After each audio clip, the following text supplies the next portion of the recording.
Number 10. Joseph Mengele. Alright, I'm just gonna get this out of the way now. This man is the only entry from the Second World War on today's list, and that's mainly because online guidelines make it practically impossible for me to talk about the evil German dictator or members of his party. So also known as the Angel of Death, Dr. Joseph was an anthropologist and SS physician who conducted numerous inhumane medical experiments on the prisoners at Auschwitz. So at Auschwitz, he was one of a number of medical professionals who selected victims to be sentenced to the gas chambers or be spared for his experimental research. He would attempt red fluid transfusions from one twin to another, do amputations to try and sew that part onto another twin, stitch two twins together to form Siamese twins, infect one twin with typhus or another disease, and way too many other experiments. Can you tell he liked twins? And to the surprise of no one, more often than not, the twins would pass away during the procedures, or he would just have them killed afterwards so he could do an autopsy for funsies. If one twin died from a disease, yeah, the other one's going, just to mark the differences between the sick and healthy subjects. The evil doctor was also very interested in heterochromia, where people have irises of different colors, and he would collect eyes and body parts of his victims and send it off for research. He would inject chemicals in victims' eyes to attempt to change their eye color. Now remember, this was before the age of colored contacts. He also experimented on pregnant women before sending them off to the gas chambers and caused incestuous pregnancies, always under the guise of research. Now he tried sex change operations, he tried removing organs, and operating on victims without anesthesia. Oh, and if that wasn't disgusting enough, he tried to prove that Jewish and Romani people were genetically inferior through his morbid experimentation. Throughout his time at Auschwitz, Joseph sent his colleagues in Germany red fluid, body parts, organs, skeletons, and even fetuses that had been taken from prisoners. Yay. Number 9. Putin. Well, Vladimir Putin started off reasonably well, in his career, although there are some stories that his cronies planted explosives in Russian apartment buildings to help him snatch that presidency back in 1999. Granted, the folks who tell those truths keep going missing, so I'll give the Cliff's Notes version and pray I don't get nuked on the spot. 1 month after then-President Boris Yeltsin plucked Putin from obscurity, oh and by the way, he was a KGB official at the time, which yeesh, and made him prime minister, an explosion leveled a 9-story apartment building on Moscow's outskirts. Sidebar, if you don't know what the KGB was other than me shuddering just now, they were a security agency that make all the other ones in the world look like young folks trying to enforce rules for funsies. The pre-dawn blast on September 9th of 1999 reduced the building to a smoking pile of rubble, killing more than 100 people. A second building, less than 600 kilometers away, was rocked by an explosion on September 13th, killing 119 this time. Days earlier, a car exploded in a small town bordering the war-ravaged region of Chechnya, where reignited fighting was already spilling into neighboring regions. That blast outside the apartment building in the town of Buyansk killed dozens. If I got the name wrong, I apologize. I'm not the best with every language. French and English are my forte for a reason. It was followed 7 days later by a truck explosive that destroyed a 9-story building in another southern city, killing 17. On September 23rd, Putin asserted to the, everybody, that bad guys in Chechnya were to blame, and ordered a massive air campaign within the North Caucasus region. When asked a day later about the campaign targeting what he called terrorists, Putin responded with the phrase that will forever be his catchphrase: "We will pursue them everywhere. We'll catch them in the toilet. We'll wipe them out in the outhouse." The statement became a Putin catchphrase and set the tone for the 20 years of rule that followed. The longer he's in power, the more evil he's become, leveling Grozny, attacking Georgia, grabbing the Crimea, carpet kabooming in Syria, imprisoning, poisoning, and assassinating opponents, and muzzling the free press. When one would think, oh, it can't get worse. Yeah, he had another surprise. The unprovoked attack of Ukraine, which, an independent and peaceful nation, back in February of 2022. But thanks to the heroism of the Ukrainian people, it's not completely the walkover he expected. So fingers crossed he maybe gets voted out in the next election. Granted, it's a little tricky when people who oppose him have that weird coincidental habit of going missing. Number 8. Korean Kims. It's pretty difficult to distinguish between these two evil leaders, father and son, of the Democratic People's Republic of Korea. It's a country led by a dictator where the people have no say, and a monarchy with the father being succeeded by the son. Over time, there's actually been 3 Kims in that family that suggests that being evil might just be like a generational thing, part of your genetics, kind of like having an oily nose is one of mine. Under Papa Kim Jong II, aka the Dear Leader, which is a bucket of irony I don't have time to unpack, millions of folks died because of food scarcity. Amnesty International condemned him for leaving millions of North Koreans in poverty and detaining hundreds of thousands of people in prison camps, where, yeah, a lot of them died. Now, baby-faced Kim Jong-un was not much of an improvement. Human rights are non-existent, and his true or imagined opponents, or people he just doesn't like, are killed with methods that are going to give me nightmares for the rest of the year. While the general population suffers, the Kims spend whatever money they have on the development of nuclear weapons, because, why why not just make things worse? At number 7, kissing sheets. For thousands of years, monarchs worried about the threat of being poisoned by their enemies, and so they thought of an array of precautions to take in order to prevent being taken out by some kind of spicy death sauce or something. Many monarchs hired tasters to try their food before it was given to the king to make sure that it wasn't poisoned, but some monarchs were also afraid of being poisoned through something that they touched. This is why Henry VIII hired someone with a very important job to make sure that his bed wasn't poisoned. The person who was tasked with making the king's bed was also required to kiss every part of his bed in the morning. They would kiss the pillows, sheets, and blankets to prove that someone hadn't smeared poison on it. The king was also concerned with people poisoning clothing too, so his clothes as well as his son's clothes were also tested for poison before getting dressed. At number 6, eternal youth. I know that there are a lot of people out there who want to live forever. I am one of those people. I am afraid of dying, but I also want to see what humanity will look like many years from now until the sun consumes the earth. Unfortunately, that's kind of impossible, at least for now, until we come up with some kind of way to make people live longer. But this idea of prolonging your life has been around for thousands of years, and one Chinese emperor was super obsessed with the idea and really tried his best to live for at least another 10,000 years. Emperor Ying Zhang was obsessed with finding a magic elixir that would make him live longer, and he demanded that his subjects find this immortality elixir for him. Now, even though he brought a lot of prosperity to people during his rule, he never let go of his demand for immortality, and it put a lot of pressure on his underlings to find him something to help him live forever, but obviously that didn't happen. He was so concerned with his lifespan that he even brought magicians into his court. His obsession alienated him from his people, and after all of that effort trying to live longer, he died at the age of 49. At number 5, no bathing. These days, bathing is kind of a necessary thing. You gotta be clean, you have to smell nice, you have to practice proper hygiene. But back in the olden days, this was the complete opposite, and nobles rarely ever bathed, and it was kind of a trend. Over time, physicians began to believe that bathing was dangerous, and obviously the nobility tried to protect their lives and well-being at all costs, and so they just stopped bathing. In a popular 16th century medical book, it was advised, quote, "Use not baths or stews nor sweat too much, for all openeth pores of a man's body maketh the venomous air to open and for to infect the blood," end quote. So yeah, they thought that taking a bath would make you sick.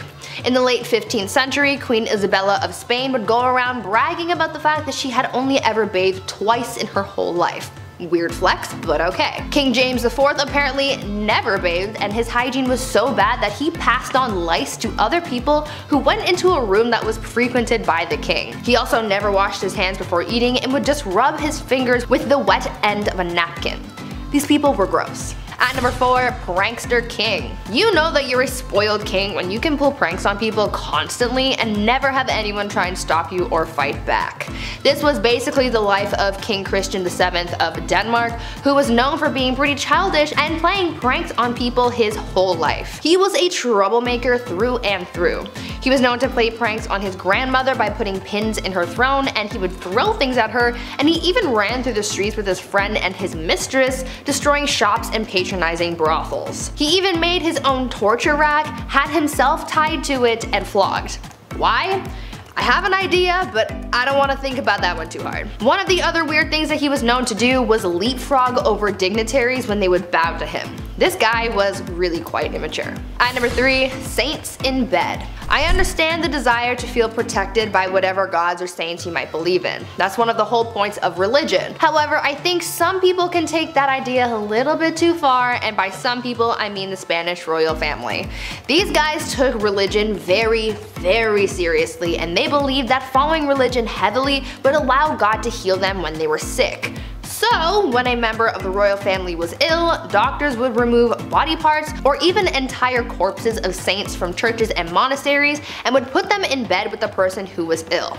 Yeah, they slept with the corpses of dead saints to be healed of their sickness. Could you imagine if that was still how medicine was practiced today?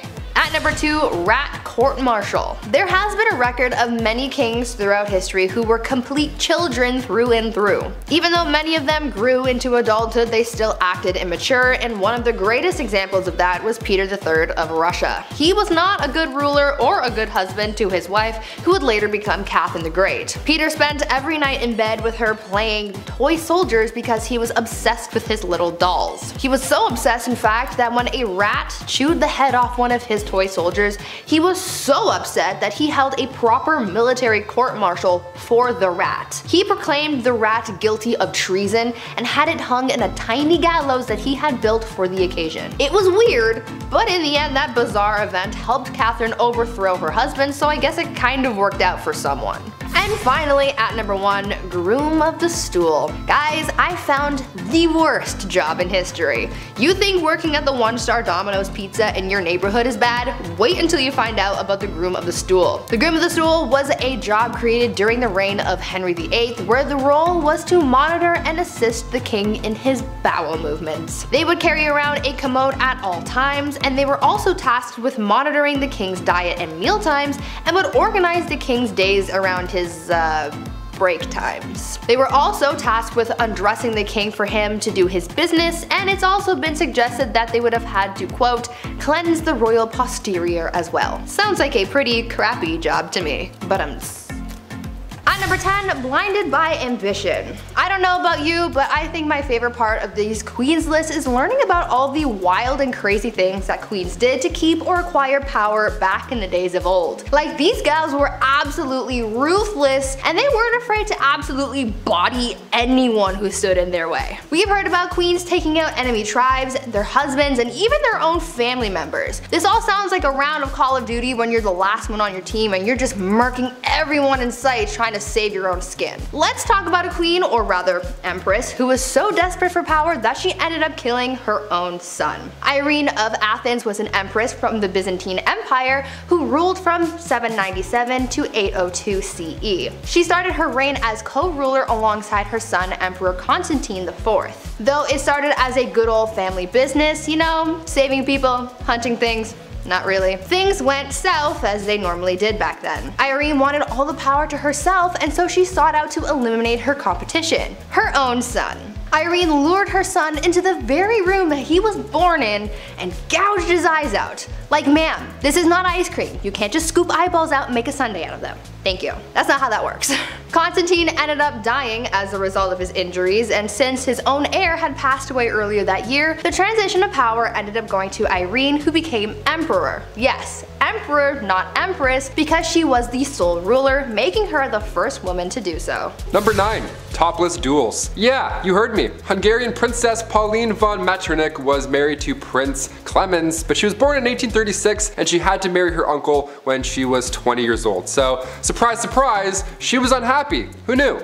Weird, right? Since the marriage began, her husband was involved in numerous affairs. He liked going after actresses or singers, anyone glamorous or hot or cool. He barely paid any attention to her. That is until, you know, she started to have fun, live a life maybe. Yeah, once she got over this gross prince, she had a great time. She drank, she smoked, she partied, she defied convention, but most notably, her duel in the summer of 1892. She challenged another royal, a countess of the matter, to a duel in nothing but a corset. Now to this day, it's not yet determined who exactly won this duel, this corset poke off, but a princess dueling in the dark after some drinks, that should be a musical, not Frozen. Get out of here. At number 8, no side bays. A bad relationship can really mess you up. Anyone who's been through a bad breakup can tell you that. Not as many people carry that pain with them as much as Catherine de Medici did back in the day. Her didn't even begin to describe how she felt, and she really embodied the pain that she was feeling after having her heart broken. She basically turned into the type of person that was like, if I'm not happy, no one else is gonna be happy either.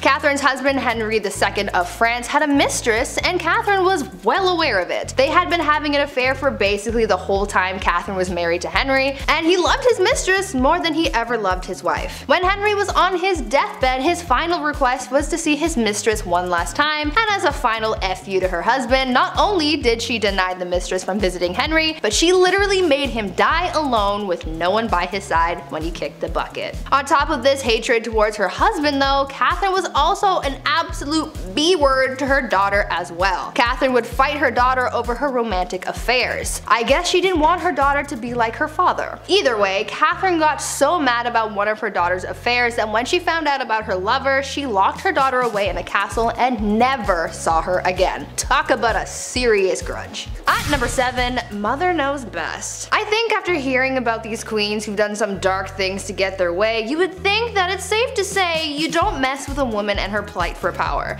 Unless you want to end up 6 feet under, that is. One Roman Empress, Julia Agrippina of Rome, was pretty spoiled already. She lived a lavish life, her husband was the emperor, and she had a family. But that just wasn't enough for her, and she wanted it all. Julia was quite ambitious, and she spent most of her early life trying to dethrone her predecessors. She believed that she and her son had a claim to the Roman throne by birthright, and so she bamboozled her way into royalty by tricking her uncle Claudius into changing Roman law so that they could get married. Ew. Suddenly though, after they got married and she became empress, Claudius died, and most people think that Julia had something to do with it. That's likely the case. She and her son Nero went on to rule Rome from 49 to 54 CE. Julia stayed by her son's side for as long as she could so that she could hold on to her power, but eventually Nero got tired of his mother manipulating him and he had her forced out of power. Julia, as you could imagine, was furious because power was the one thing in the world that she desired most, and so she rallied a group of supporters to try and overthrow her son, but the plans backfired and she was expelled instead. Talk about ambition getting the best of you. Number 6. We Are Family. The last queen of Madagascar. Queen Rana Valona was one of the worst. She was born in 1788 and she ruled over the kingdom for 33 years. She was so cruel and violent that she would often choose violence first in order to preserve independence over the island. She's known as the most ruthless queen in history. After the death of her husband, she just went mad with that new power. In the late 1700s, her king brought peace to the land, but of course there were traditionalists who opposed him. The king's uncle at one point tried to take him out, but a local warned the king. That king repaid the local by adopting his daughter, Rana Valona, to marry his son, Prince Radama. Now, when her prince was alive, they didn't get along at all. And then come 1810, the king passed away, giving Ranilova the promotion of a lifetime. It's also theorized that she poisoned him too, so that's horrible. Ranilova kept away the advances of the French and the British and left bodies of those who tried to attack out for display on the beach. Lovely, like bobbleheads. In 1845, Queen Rana Valona ordered 50,000 subjects to build roads across the jungle for 4 months straight for this massive buffalo hunt. Well, 10,000 of those poor souls died of starvation and exhaustion, and also not one buffalo was hunted, nor seen. Great plan. At number 5, Queen Batman. Batman. He is justice. We know this. Well, long before Batman, there was a queen who sought vengeance, and she did it in the most brutal way. Olga of Kiev became queen regent in 945 CE after her husband was killed because her son was just too young to rule yet. Olga knew that once her son was old enough to be crowned king, her power would be taken away, so she had to do the most that she could with her power while it still lasted, and so she used her powers as monarch to seek justice for her husband's death. She was able to get her husband's killers captured and killed using scalding water, but she soon developed a thirst for suffering apparently, and she just kept on going after people. She would not rest until everyone associated with the people who killed her husband were all eliminated. So if you ever breathed in the general vicinity of the guy who offed her hubby, you could kiss your life goodbye. Olga took hundreds of people out of the tribe that her killers were from. She devised a plan to bury their tribe's leaders alive, and she even came up with a plan to set fire to their entire village. It is said that Olga may have locked the tribe's leaders in a bathhouse and burned it down, but we don't know for sure. All we know is that she definitely was not okay. Number 4, no crust. This next one, honestly, I stand by. I see no wrong here. Queen Elizabeth II, still rocking to this day. She's been known for a few funny, quirky queen things. Like one of my favorites, for example, she has somebody on payroll who breaks in new shoes for the queen. Every time I buy Vans, my ankle always does that little foot rub. If only I were queen, damn it. But we're talking about unusual things here, and one of the weirdest things I've ever heard is that the queen has refused crust on her sandwiches. This has been a no-go for about 150 years. It's not recent at all. You might be thinking, oh, maybe she's old, she can't chew her jawbones. Nope. Way back. This goes way back for no reason. Right around the time of Queen Victoria and her husband Albert. They viewed anything square-shaped as bad luck because it looked like a coffin. I've never thought about death while eating grilled cheese, but Now I definitely will. Thank you. This must be a pretty scary job, cutting the crust off the queen's bread. My hands would be shaking the entire time. Also, diagonal or down the middle? Let us know. There's only one right answer. At number 3, Evil Empress. This next empress is pretty similar to Olga of Kiev, whom I talked about earlier. Empress Wu Zetian also had a thirst for blood and suffering, but not towards people who have necessarily wronged her. You see, when she came into power, she was determined to keep that power by any means necessary, so she had all of her rivals killed. So anyone who could possibly overthrow her or come for her seat on the throne was eliminated. The empress ordered the execution of the previous empress, as well as members of her own family, including her own newborn daughter. She didn't want to risk anyone taking away her power, including her own offspring apparently. She didn't hold back on the methods of eliminating her rivals either. Yeah, sure, she could have just done a 1-2 stabby stabby and called it a day, but that's no fun. Instead, she had people poisoned, strangled, mutilated, or even burned or boiled alive. Good soup. Eventually, she retired from her part-time job of sending people back to their maker and started spending more time with her lovers and getting addicted to aphrodisiacs. People weren't quick to forget about all that bloodshed though, and so to get back at her, they had all of her lovers killed and the empress was exiled. She got a little too greedy and karma came back with a vengeance. Number 2, Ice Palace. If you're a fan of the film Frozen, this next one is going to get you jazzed right up. Anna Ivanova, the Empress of Russia from 1730 to 1740. Okay, so in celebration over their victory with the Ottoman Empire, Anna gave the order to build an ice house, this massive ice palace. Best place to cool down if you ask me. I'll leave. This ice palace was pretty impressive. If I was there, I would 100% lick the walls. Obviously, someone definitely did, you know that for a fact. 20 meters by 50 meters, and even more impressive, there were ice trees and ice birds sculpted inside. How magical is that? Anna arranged this marriage with a prince and one of her maids. Now they didn't know each other, they were forced to ride an elephant, and all the guests were dressed up like clowns. Yep, that's all valid, that's all accurate. You heard me. You may be thinking, wait a minute Taylor, an ice palace in Russia, was that maybe cold? Yeah, it was an absolute nightmare. Anna made the guest party all night, freezing cold, they all got sick, dressed like clowns. I went to an ice hotel in Quebec once, spoiler alert, it's cold and boring. There, I just saved you $70. You're welcome. And finally at number 1, gladiator games and chill. If you didn't ever have to go to work and you could just lounge around all day, what would you do with your time? Really, anything could be possible. You could be like the Bruno Mars lazy song. Well, there's one empress from back in ancient Rome who occupied her time with the company of others. Apparently, Empress Valeria Messalina was famous for her exploits. Since she was empress and she had all this time and money and no one to tell her no, she took full advantage of that and bought a house, turned it into a brothel, and made that her side hustle. A lot like Littlefinger from Game of Thrones. Though she had a collection of women who worked there, she also was known to invite upper class ladies to participate in the nightly escapades as well. And don't think that Valeria did jump in as well. She was considered to be quite something in the sack. In the wise words of Ludacris and Little John, she was a lady in the streets but a freak in the bed. The Empress was known to be such a hardcore participant that she would win games where they would compete to sleep with the most men in one night. One time she won the round after being with 25 men. One night. She did the absolute most, but at least she was having fun. At number 10, kleptomania. If you were a queen, then you would think that you had enough money to just buy whatever your little heart desired. Though that may be true, there was at least one famous queen who just straight up stole things just because she could. Queen Mary, Queen Elizabeth's grandmother, was quite the kleptomaniac, and no matter how hard people tried to avoid having their things stolen by her, it just never worked. When the queen would visit someone's house, she would walk around looking at whatever knickknacks you had lying around, and when she found something that she liked, she would stand there and just sigh super loudly to get someone's attention. Much like how my dog used to sigh dramatically when he wanted food. Anyways, usually when someone heard the sigh, they knew that this was a sign that the queen wanted whatever she was gazing upon. Sometimes the homeowner would just give whatever it was to the queen as a gift. But if it was something that they weren't willing to part with, then she would either try to buy it off them or just straight up take it when no one was looking. This became such a big problem that people started hiding their prized possessions before hosting the queen in their home, but she eventually caught on to this strategy, so she just started showing up uninvited. She could not rest until she owned pretty much everything in the kingdom. Number 9, no time to dine. If I'm eating, don't acknowledge me as a human being. I sound like a pug when I eat, okay? I don't waste any time. I love food, okay? It's business. Now, if you're a queen and you eat fast, well, everybody else has to eat fast as well. This began back in Queen Victoria's time. The queen loved to feast and she didn't waste any time at all. Like, it's really fast. The way the royal family works is that when the queen is done, that course or that meal, you're also done.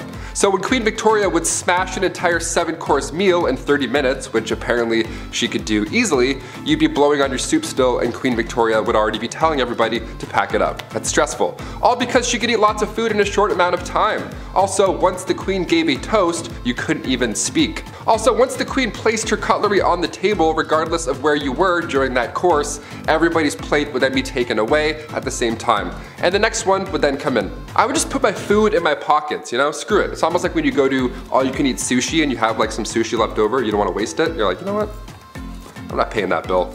At number 8, cross-dressing. Empress Elizabeth was quite the character, I guess you could say. Since she was a monarch, she could do whatever she wanted, and that is exactly what she did. You see, she was quite into fashion, more specifically men's fashion.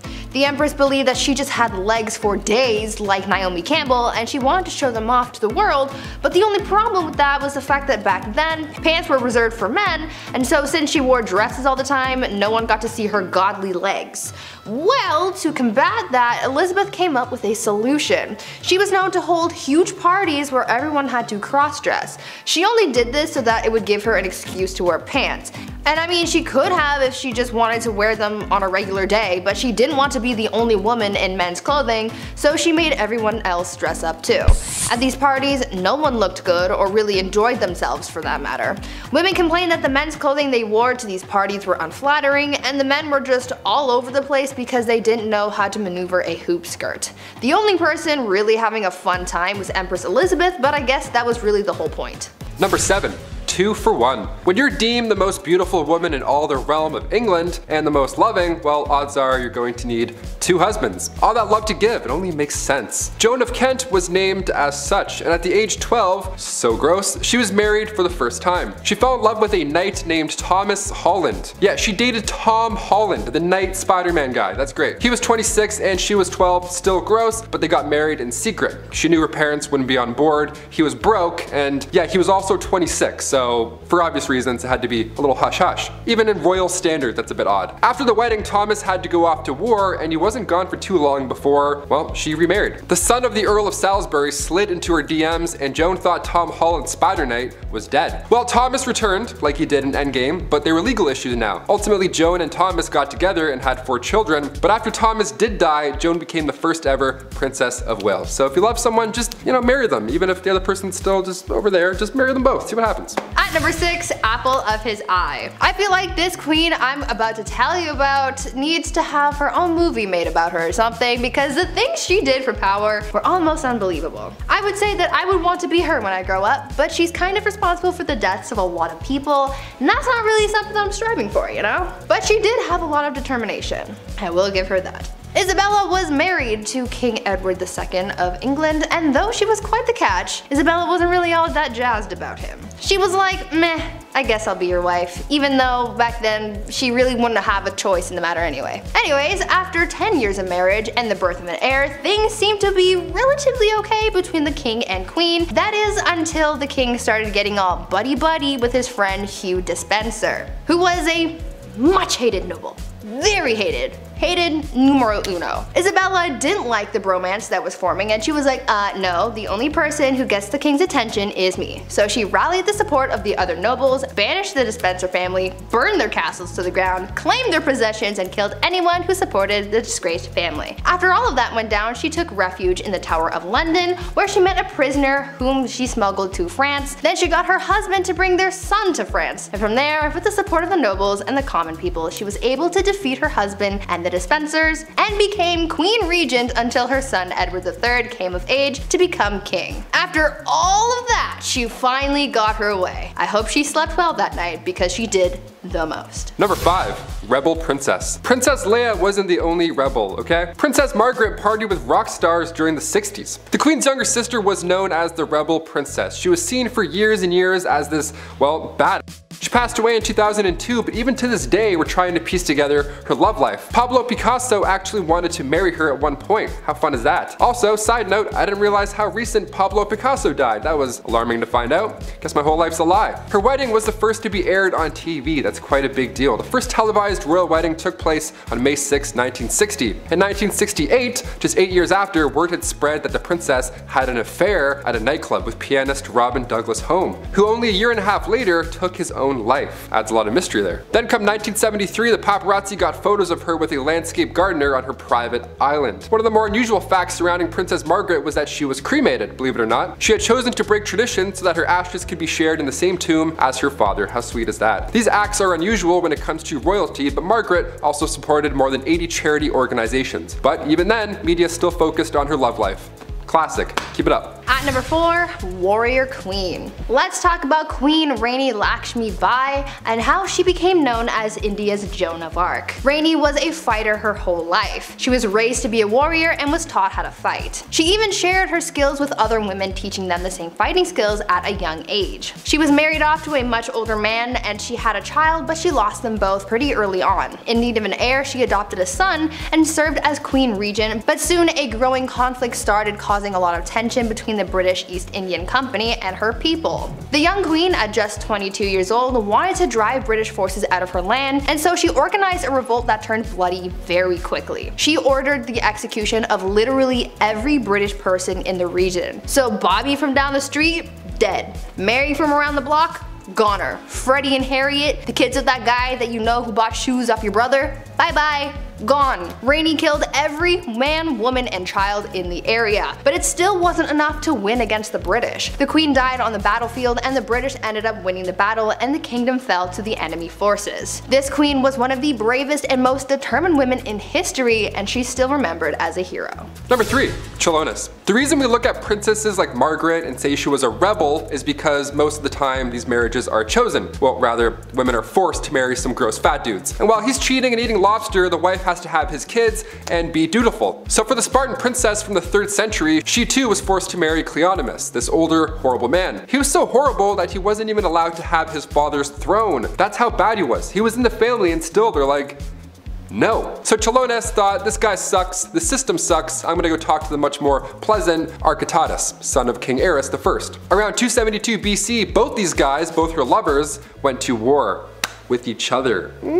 Drama. How about the tea on that? Chilonis was preparing to hang herself in case her husband won. That's horrible. Now luckily he lost, therefore the princess this time around did really live happily ever after with her other man. That's like an R-rated version of Shrek 2, what I just said. I can't believe people had to go through this in real life. That's horrible. At number 2, toxic cosmetics. The price of beauty is pretty steep. These days people spend hundreds and hundreds of dollars on makeup to make themselves feel beautiful, but back in the day makeup not only cost a pretty penny, but it also cost some serious health concerns. Cosmetics were made of a lot of questionable ingredients that you probably wouldn't find in today's products, but for people like Queen Elizabeth I, she didn't care what she was putting on her skin so long as she not only looked like a snack, but the whole damn meal. Yeah. Elizabeth had pitting in her skin from when she contracted smallpox at the age of 29, and back then, having blemished skin was a sign that God was a little cheesed with you, or that you were having some wild thoughts like thinking about the sexy time uwu. It was thought that these thoughts bubbled up from your no-no square up to your face and showed everyone that you were sinning. Anyways, to cover up the blemishes, Elizabeth wore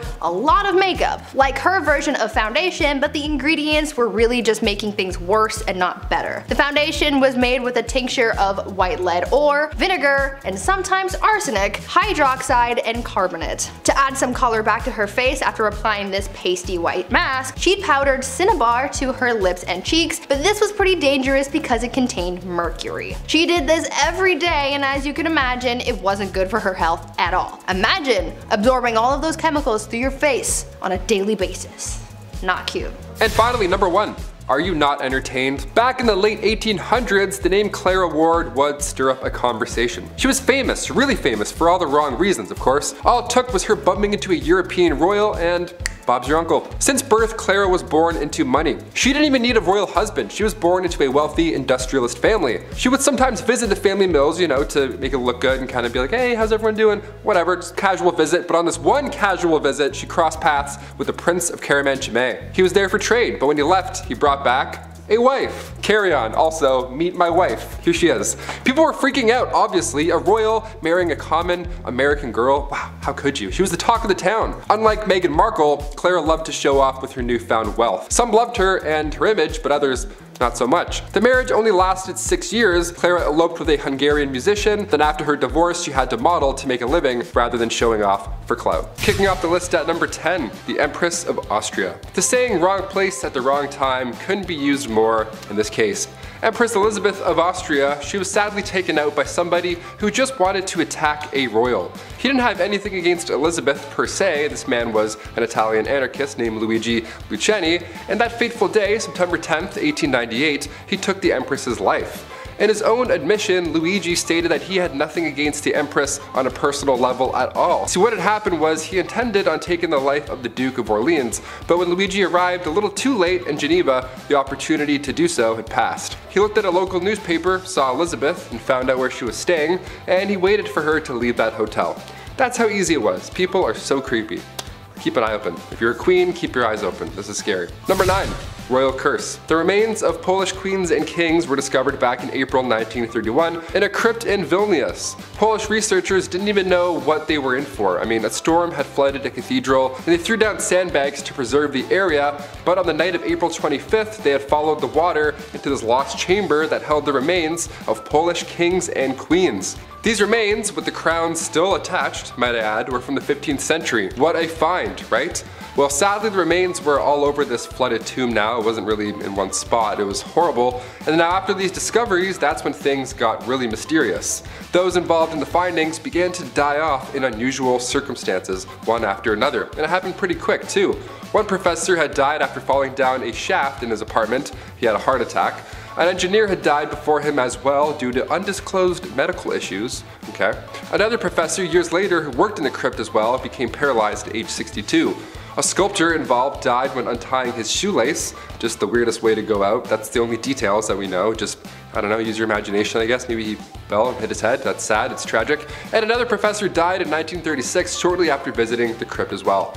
I sure hope this isn't an ancient curse because these guys were trying to preserve their history and avoid the crypt from flooding. Like, I don't know, we need a Ouija board to clear this whole thing up. We were trying to help you with the sandbags. Number 8, Queen Caroline. In a list of unusual ways that people have died, odds are it's going to get a little gruesome, a little messy. After all, that's why you clicked this video, right? Right? Some ancient queens die natural causes and then history remembers them for their reign. In this case, history remembers Queen Caroline for the way that she died. It was written in an epigram from the 18th century from a poet named Alexander Pope. He wrote down, "Here lies wrapped up in 40,000 towels, the only proof that Caroline had bowels." It rhymes? Like, come on man, you didn't have to do this. This is horrible. That's like a prank almost. I can't believe somebody was like, yeah, write that down, that's good, that's good. Did it rhyme? Yeah, she'd like that for sure. All right, number 7, check on the dead. Funerals are pretty expensive, especially a royal one at that. It takes a lot of power to dig up and then carry these massive caskets around, which back in the day was even more exhausting. Joanna of Castile was born in 1479. Her marriage to the Duke of Austria was arranged, but she was very much in love, maybe a bit too much. Hear me out. When her husband met his fate in 1506 due to typhoid fever, Joanna would have his tomb unearthed and then opened over and over again, just so she could make sure that he was still there. Now of course I feel bad for the queen here. She was clearly not coping with his death well, but to have his tomb or casket or coffin, whatever you want to call it, to have it opened and closed over and over and then dug up and then put back in the ground, she would make people carry his body around everywhere she went. That's heavy, that is so much work, even keeping it under her bed sometimes. Ugh, I got goosebumps just saying that. That's pretty creepy. Ashes I could understand, that's like a one-man job to carry that around, but a 1,000-pound royal coffin? They have to carry 30 city blocks? My back already hurts thinking of that. No thank you. I quit. At number 6, deadly affairs. Dating is hard. If you've ever been on dating apps like Tinder or Bumble, then you know that things aren't as easy as it may seem when it comes to finding someone that you remotely like. Maybe we should take a page out of Queen Nzinga's book when it comes to dating, because it seemed like she had fun with her escapades. Well, maybe don't actually do what she did because it's actually pretty gruesome, but you get what I'm saying. Queen Nzinga from what is now modern-day Angola was a busy woman. After taking over the throne from her brother, she juggled the monarchy, wars with the Portuguese, and having a love life. The queen pulled together a harem of only the most attractive men, but because she was such a busy person, she didn't really have the time to walk into a room and choose who she was going to sleep with that night, so she came up with an alternative solution. Nzinga would have two members of her harem fight each other to the death every night, and whoever won got to sleep with the queen. Solid plan, right? Well, the winner wasn't really all that lucky for too long, because she would have the winner executed the following day. Number 5. Diamond scandals. Queen Mary wasn't the only queen with sticky fingers, it seems. The affair of the diamond necklace has sparked many conversations. France's queen from 1774 to 1792 was Marie Antoinette, and if that name sounds familiar to you, it's because she was the last queen before the French Revolution. She was also known for spending a buck on jewelry. She liked the diamonds. Now this Countess de la Motte was this young lady, a friend of the queen supposedly, who entered the French court in 1785. Now she got somebody to disguise herself as the queen, and then she acted like she was in love with this high society member, all to get her hands on this $12 million necklace. Now she said that she would pay, but never ended up paying a dime, so that's horrible by itself, and the queen supposedly had no idea about any of this or what happened to the necklace. Although this countess pretended to be her friend beforehand. The public went on to hate her for this, not believing in this scandal of course. One of the most notable lines from Marie Antoinette was when the French spoke out for not being able to afford bread. She apparently said, "Well, let them eat cake," which led into the French Revolution and ultimately her demise. Shine bright like a diamond, I guess. At number 4, test drives. Catherine the Great of Russia was well known for a number of things. She was known for being a good leader, a strong ruler, and surprisingly for her naughty bedroom fun times as well. She was well known for her adventures in baby making, and there was once a rumor that she did the deed with a horse. Obviously that wasn't actually true, however she did do it with a lot of men. The only problem that she really faced when it came to finding a new partner was actually having the time to do so. I mean, it's not like she could swipe through Tinder while sitting on her throne, right? What was most important to her was finding a new lover who was skilled in the sack, and she didn't really want to waste time on testing these guys out, so she had someone else do it for her. Catherine had a friend take her potential partner out on a test drive, so to speak, so that she wasn't wasting her time on someone who couldn't meet her standards. Remember, she is a very busy woman. It is said that on a couple of occasions, Catherine's tester friend was caught in bed with Catherine's partner again well after the Empress was with him, and that made things a little complicated, but I imagine that they got past that. Or at least I really hope they did. Number 3. Change religion. Ruling alongside the pharaoh Akhenaton from 1353 to 1336, Queen Nefertiti aka Lady of Grace aka the Lost Queen of Egypt was only 15 years old when she married 16-year-old Akhenaton. Now alongside her new young husband, she built an entirely new capital city called Amarna and ruled over what's now considered the wealthiest period in ancient Egyptian history. But when it comes to spoiled queens, or rather queens who could do anything they believe with their power, we have to mention the queen that changed Egypt's religion. Both her and her co-ruler were in a cult, the cult of the sun god Aten. In the earliest accounts of the queen, she assisted her husband in a ritual that smited the female enemies of Egypt at the time, and there have been a few blocks that have since been recovered from the Theban tombs of the royal butler that depicts the queen wearing her unique blue crown, part of these sun god rituals. So now cut to the end of the king's ruling, the Aten was now Egypt's main god. Some queens change laws, others change religion. At number 2, fake village. Imagine being so privileged and so disconnected from the world that you pretend to be poor for fun. Well, that's pretty much what Marie Antoinette did. This French queen was known for her lavish and opulent lifestyle, and that's really the only life that she knew. Apparently, living the life of a rich queen started to get a little boring for her, and she wanted to find an escape, and so she got her people to build a fake village for her so that she could pretend to be a commoner. This fake village included 11 cottages, a lake, a watermill, a working dairy, a windmill, a barn, and other quote-unquote peasant buildings. Marie apparently loved this little peasant village, and she would bring other people to enjoy it too. When she brought her guests to the village, she expected them to yes-and their way through the day and really immerse themselves into their role of a common person. She would even tell her ladies to ditch the ball gowns and wear something simple to blend in. Marie even took her kids to the fake village to teach them about farming. Even though she loved her pretend peasant lifestyle, It still didn't help her bond with the real common people, and it certainly didn't save her from the guillotine. And finally, coming in at our #1 spot, surprise entrance. The last true pharaoh of Egypt, Cleopatra VII, ruled from 69 to 30 BC. She's known mainly for her love interests, of course her two mans, Mark Antony and Julius Caesar. And to this day we're still trying to uncover more dazzling details of the lost queen. Now she ruled alongside her young brother, and her life was much more than being just beautiful, which is what everyone seems to focus on more than anything. Both children were assigned to the throne, Cleopatra being 18 and little bro being 10 years old. So Cleopatra, being a little older, therefore a little wiser, became the ruler. A couple of years passed and eventually Cleopatra was pushed out of Alexandria over her greed for power, classic, but her little brother, equally a co-ruler, had her driven out. He was jealous, and honestly I'm the youngest in my family, I kinda get it. But Cleopatra wasn't quite done yet. She had a few tricks up her sleeve. Believing she was the goddess Isis reborn, this beautiful goddess, Cleopatra made these dazzling entrances whenever she could. Most notably in 48 BC, right when Caesar arrived in Alexandria during that family feud with Ptolemy VIII. She wanted to meet the Roman general, but she couldn't be seen because there was a little bit of family beef, so she had herself wrapped up in a linen sack and then personally delivered to Caesar's bedroom. Hashtag your order has arrived. Surprise. Now she won the heart of Rome's future dictator here obviously, and eventually she regained Egypt's throne. Her brother wasn't too fond of this alliance, and in the following battle he drowned in the Nile River, resulting in Cleopatra's return to power. Number 10, Charlie Chaplin. This might have been the biggest shocker to me today. I had no idea he married and had relations with so many girls under the age of 20 when he was much older than them. So in 1918, for starters, Chaplin hastily tied the knot with 17-year-old actress Mildred Harris, a decision he would soon come to regret, saying they were irreconcilably mismatched. Following the divorce, he married 16-year-old Lita Grey, another actress with whom he had a bitter breakup. From the first day of marriage, he made his perception about her clear and called her a little whore.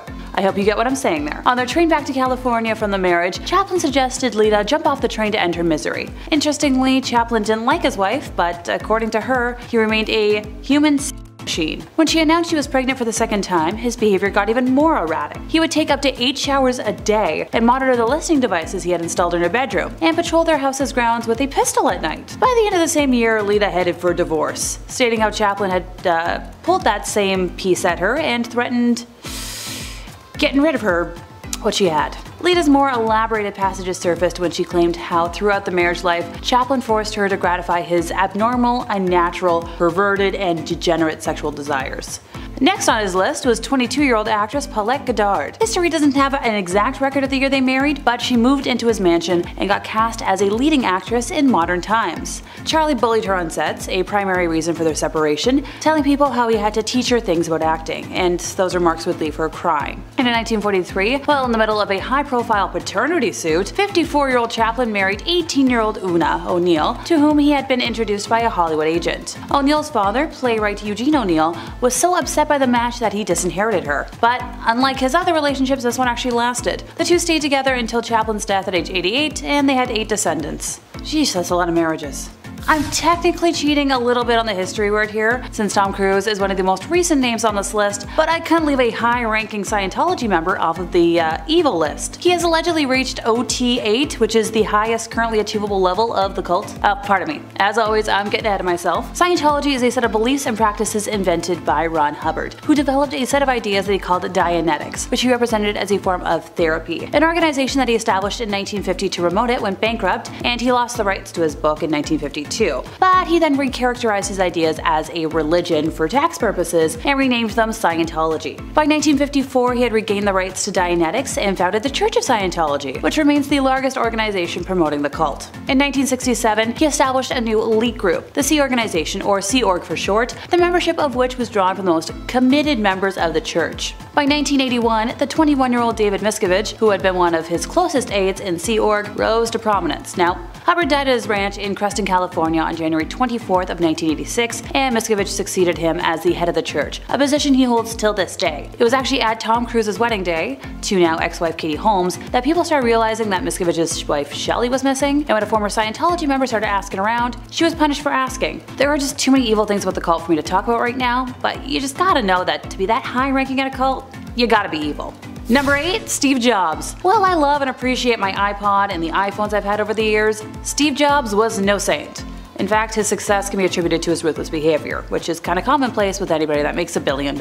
In his biography, there are plenty of examples, from firing people at Pixar without notice, to storming out of a 5-star hotel that he thought wasn't up to his standards, and berating service workers that he didn't consider up to his standards. Now, while that's all icky, you might be asking where the actual evil is, and don't worry, there's plenty. For starters, he not only neglected his daughter, Lisa Brennan Jobs, who he had with an ex-girlfriend, but he was also just like straight up rude and weird to her. In her memoir, Small Fry, she painted him like a jerk who once told her that she smelled like a toilet. However, the creepiest revelation was when Lisa revealed that Steve liked making out with his new wife right in front of her. So, in the book, she describes Steve pulling in his wife for a kiss, moving his hand closer to her breasts while moaning theatrically, and when Lisa tried to excuse herself, Steve stopped her and told her to stay since they were having, in his words, a family moment. It's important that you try to be part of this family.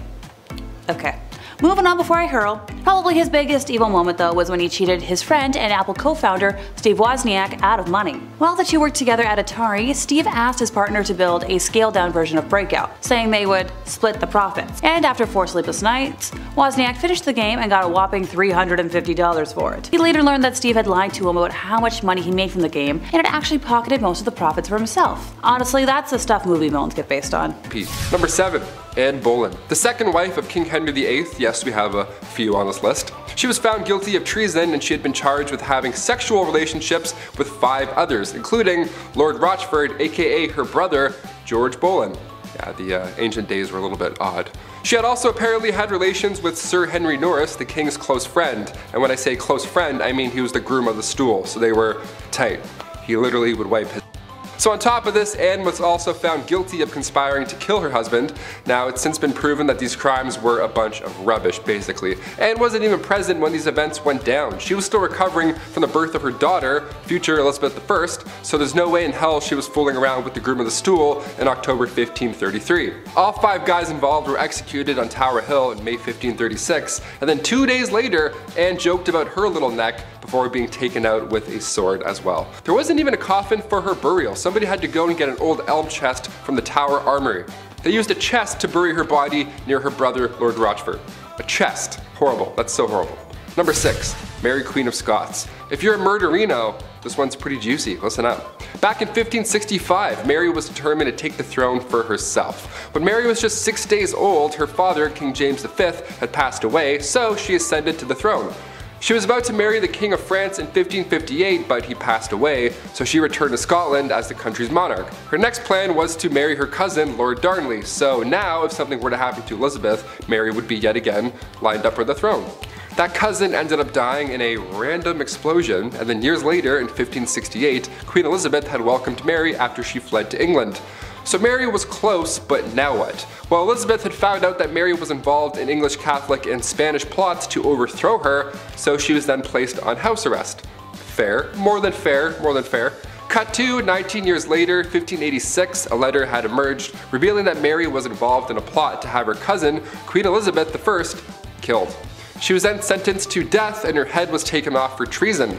History is dark, my friends. Even if you're family, shit gets crazy. Number 5. Charlotte Augusta. Princess Charlotte Augusta of Wales lost her life in 1817, and when I say ancient, this is probably the most recent that I'll go, because I know ancient means way back. I gotcha. But I have to include this one, because as far as royals go, she was loved at this time. She ended up falling in love with Britain's Prince Leopold, but a year and a half later, she died giving birth. She was healthy at the time. She was only 21 years old when this happened. Charlotte was lined up to be the queen one day, and historical accounts say that the doctors here were at fault. Charlotte's tragic passing had vendors running out of black fabric. That's how rocked the public was right after this. Just massive displays of grief. What do you guys think? Comment down below. Was this a doctor conspiracy or just classic medieval times? It's the olden days. We can't really do as much. Let us know. Number 4. Catherine Howard. Queen of England from 1540 to 1541. Such a short amount of time, but why? Being the 5th wife of King Henry VIII, cousin to Anne Boleyn, referred to by King Henry as his rose without a thorn, he just gave her all the gifts and she was just 19 years old. Sounds great so far, but you know, because of his list, things won't end up well. Their marriage didn't even last a year until rumors, not letters or eyewitnesses, rumors started spreading about infidelity. There was a small amount of evidence that suggested that she had been romantically involved with somebody beforehand, so a jealous mad king got jealous and mad again. Shocker. You had me at fifth wife, I don't know. She was executed for adultery and treason at the Tower Green on February 13th, 1542. Number 3, Catherine Parr. When Catherine Parr got a position in Princess Mary's house in 1542, she met King Henry VIII. She was smart, she was 30 years old, so it was a step in the right direction age-wise when it comes to these queens and King Henry. Not that there's anything wrong with marrying somebody younger, that's not what I'm saying, but it's just, well, look at this list. All of these people died, spoiler alert, so the older the better at least. I don't know. She was seen as somebody who could nurse the king in his dying age, so the public liked her. She was the first English queen also to write and publish her own books. Now, come 1543, Catherine gave up her man, Thomas Seymour, to marry the king. The two got married that July at Hampton Court Palace, and from that point on, her beliefs were deemed dangerous. Queen Catherine was a supporter of the English Reformation, and Catherine's religious opponents were plotting against her, and they tried to convince the king that she was dangerous. Her arrest was even planned, everything was kind of going in a bad direction. And then Catherine went to King Henry right away and then asked for forgiveness herself. You know, for pushing her views too far many times before, and he forgave her. Meanwhile, others are losing heads for having relationships. Okay? Her and Henry were married for 5 years, and then after his death, she married Thomas Seymour just a few months later. And then come September 1548, she died after giving birth to her daughter. The account of her death comes from a lady-in-waiting and friend of Catherine Parr, comes from Elizabeth Tyrrett, only her account is fishy because she never liked Thomas Seymour to begin with. She made it seem like Catherine was speaking about her husband in a negative manner when she was dying, and this is the only time in history where that's ever been an idea. So what do you think? It's like broken telephone, but hundreds of years ago. I'm like, maybe she was friends? I don't know. Sounds like a conspiracy. Number 2, Anne of Cleves. Where to even begin here? Okay, this one is sad, man. Anne was right in the middle of Henry's wives. She was married to King Henry for 6 months, and it was seen as quite strategic in a way. Henry's chief minister convinced him to marry one of the sisters of Germany's Duke of Cleves, either Anne or Amelia. So in order to decide, Henry requested that Hans Holbein travel to Cleves to paint a portrait of each sister. This is like the birth of Tinder right now. I'm not joking, this actually happened. This man compared portraits and then chose Anne because every man praiseth her beauty. She was compared to the silver moon. Yeah, try that on a dating site. I praiseth thou beauty, madam. Super swipe. A treaty was signed, and a few weeks later Anne arrived to England. Henry was beyond upset because she looked nothing like she did in her portrait. Yep, real life, this is what really happened. He tried to stop the wedding because of this, but it was too late. They had to follow through, and they got married on January 6, 1540. Anne later accepted the divorce because obviously a divorce was in play after what you just heard, and then she lived as the king's sister peacefully until her death in 1557. Of all the ways to be remembered in history, King Henry made this horrible for Anne. And finally, number 1, Cleopatra. Last of the Egyptian pharaohs and last on our list. One of the biggest questions to this day is just how Cleopatra died. What happened? It's been rumored for a while that a snake bite was the culprit, but many believe that Cleopatra also allowed a poisonous snake to end her life. They think it was a bite from an asp. But there's also a large amount of historians that also believe that she poisoned herself using a hairpin. Her lover Antony fell on his own sword, but Cleopatra, she just poked herself. She barely lost blood. Now, as a youngin', we have to note that Cleopatra was brilliant. She was also interested in learning specifically about chemistry. So this theory about her poisoning herself doesn't sound very far-fetched. Until we find her body, we'll really never know. What do you guys think? Kicking off the list at number 10, Heart of Glass. Alexandria of Bavaria, the royal who believed she had swallowed a grand piano made of glass. I'm not joking, yeah, she was a princess, so not technically a queen, but this is so insane that I had to kick off this list with it. The 23-year-old Bavarian princess was quite the scholar. She was known to enjoy literature, but she equally put energy into convincing those around her that she'd swallowed a piano made entirely of glass when she was a wee child. She grew up afraid that her inner piano would shatter. We have an inner demon, she has an inner piano made of glass. So she would enter rooms slowly and sideways, I'm not kidding, to, you know, avoid cracking that personal piano problem. Just like King Charles VI, he thought he was going to break at any given moment. Saying you were made of glass was quite an uncommon delusion. The victims were more often than not royalty. They had glass, they watched this fancy material shatter in their hands all the time. No wonder, it probably scared them. There's actually a play on this glass delusion. It's called The Glass Piano by Alex Sobler. Quite recent too, apparently it's a blast. Check it out if you have have the chance. We love that. Keep writing plays about glass pianos. This is insane. At number 9, Rosemary's Baby. Back in the days of old, it was very important to the monarchy to have a male heir. Many kings throughout history have been known to get very upset when they weren't given a son to inherit the throne, and they put a lot of pressure on their wives to give them a boy. Why? I don't know. Boys kinda stuck. Anyway, this probably drove a lot of people crazy, but there is at least one confirmed case of crazy baby fever from Maria Eleonora. She kept trying to have a baby, but when she finally got pregnant, everyone was hoping for a boy. Unfortunately, the odds weren't in her favor and she gave birth to a little girl instead. People knew that Maria would get absolutely triggered upon learning of her baby's gender, so they kept it a secret from her as long as they could, but eventually they had to tell her, and Maria was pissed. She really went looking for that receipt to return that baby and get a refund or at least a store credit. When she found out the baby was a girl, the queen reacted by saying, quote, "Instead of a son, I am given a daughter, dark and ugly with a great nose and black eyes. Take her from me, I will not have such a monster." End quote. Like damn, tell her how you really feel. After that, mysterious things started happening to this baby, like a wooden beam mysteriously falling into the baby's crib and somehow accidentally falling down the stairs. Even the nurse once dropped the poor kid onto the stone floor. Like, I get it, you're disappointed, but that's still your kid, and a lot of people aren't given that privilege, so be grateful for your spawn. Number 8. Dirty talk. Going back to the 15th century to Queen Isabella of Spain, now it's not uncommon for queens to brag, be it about their wealth, status, their mans, you name it. But to brag that you've only bathed twice in your life, that's a bit odd. What's the deal with this? Okay, well back in 537 AD, Rome had 11 aqueducts that ran over about 1,000 public fountains, okay? Over 900 bathhouses included. It was quite important, but when invading Goths cut them off, the Catholic Church literally had no idea how to fix the problem. So instead they just told everybody that bathing was a sin only practiced by pagans.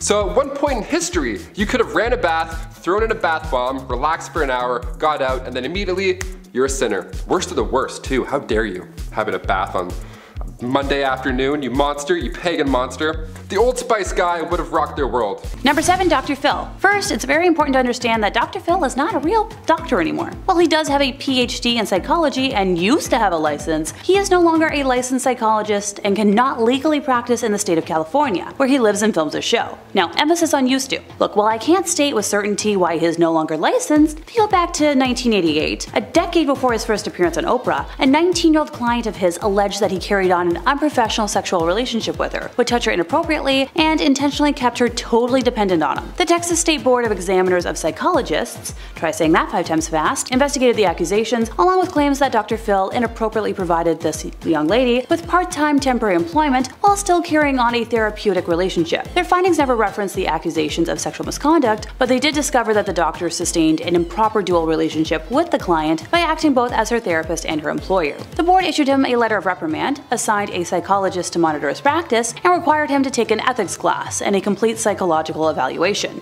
Whatever the reason may be, Phil McGraw is no longer a licensed psychologist, and he hasn't been for quite a while. He believes that his show's primary goal is to let people know that it's okay to treat problems and get help, and deliver understandable information about how to live one's life. Which, you know, that's a cute soundbite and all, but Dr. Phil's show regularly exploits people with serious mental illnesses and disabilities for financial and entertainment purposes, if you can even call that entertainment. In one instance, Todd Herzog, a former winner of the hit reality TV show Survivor, appeared on the show in 2013 to discuss his drinking problem. However, he was so drunk that he had to be carried onto the set and lifted into a chair. Before you wonder why a supposedly trained psychologist is something so cruel as to put a man too drunk to walk on national TV, first consider the horrendously immoral and unethical actions that led to this situation. According to Herzog, he was set up. His dressing room came with a full bottle of, spicy juice. After drinking all of it, a staff member supposedly handed him a Xanax, which he took before he even went on stage. Which, all of this doesn't even scrape the surface of the accusations of misconduct and bad psychology that have followed Dr. Phil throughout his career. If I were to say all of those, I'd be here all day. Number 6, Osama bin Laden. Yeah, he doesn't really need an introduction. Remember 9/11? Yeah, he was the organizer and mastermind, sending himself and way too many innocents to their death. He became America's most wanted, and justice was,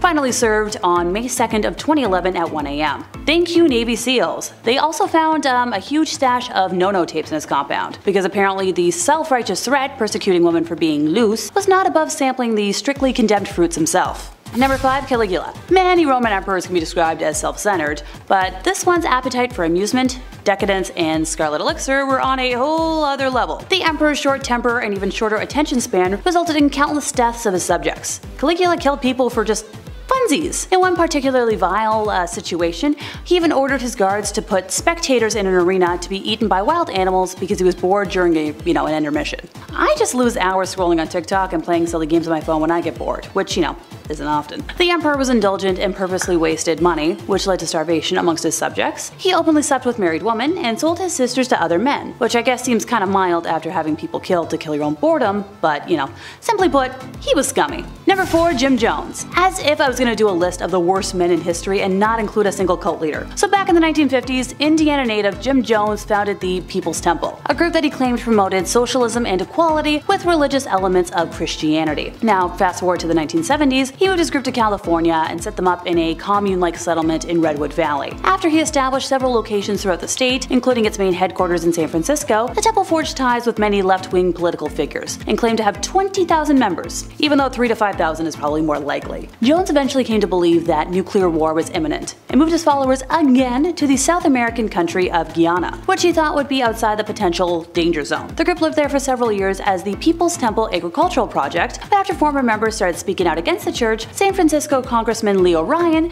decided to travel to Jonestown to see what was going on. During his visit, a number of temple members expressed a desire to leave with him and accompanied Leo to the local airstrip at Port Ketuma. There they were intercepted by self-styled temple security guards who opened fire on the group, killing the congressman, 3 journalists, and one of the defectors, as well as injuring 9 others, including Ryan's aide, Jackie Spire. A few seconds of the incident were captured on video by NBC cameraman Bob Brown, one of the journalists that were sadly killed in the attack. That evening in Jonestown, Jones ordered his congregation to drink a concoction of cyanide-laced, grape-flavored Flavorade. Oh, right, this is where the phrase drinking the Kool-Aid comes from, but it actually wasn't Kool-Aid, it was the off-brand stuff. All in all, 918 people died, including 276 minors. When members wept and showed signs of dissent, Jones counseled, "Stop the hysterics. This is not the way for people who are socialists or communists to die. No way for us to die, we must die with some dignity." On a tape, Jones can be heard saying, "Don't be afraid to die," adding that death is just stepping over into another plane and a friend. Jones directed that the youngest folks be killed first, and his wife Marceline apparently protested against this. So then she was forcibly restrained and then joined the other adults in poisoning herself. Some members resisted ending their lives and were injected with fatal doses of cyanide, as were those too young to drink the drink. And some folks thankfully did survive by fleeing through the jungle. Until 9/11, this was the largest loss of American civilian life in history, which sends a chill down my spine to think about. Number 3. Pol Pot. This vile leader of the Khmer Rouge regime was the architect of the Cambodian genocide and devastating policies that led to widespread famine and deaths from preventable diseases. The regime's xenophobic and racist views and policies led to the widespread killings of minorities all throughout Cambodia. The regime also imprisoned and destroyed those who opposed it. Prisoners were subjected to horrific medical experiments, which often resulted in agonizingly drawn-out deaths. Many prisoners, including those too young to consent, were executed in the infamous killing fields and buried in mass graves. To save bullets, they were killed with pickaxes or smashed against trees, which is so much worse. Now, Pol Pot and the regime ended the lives of between 1.5 to 2 million Cambodian citizens, a quarter of the country's population.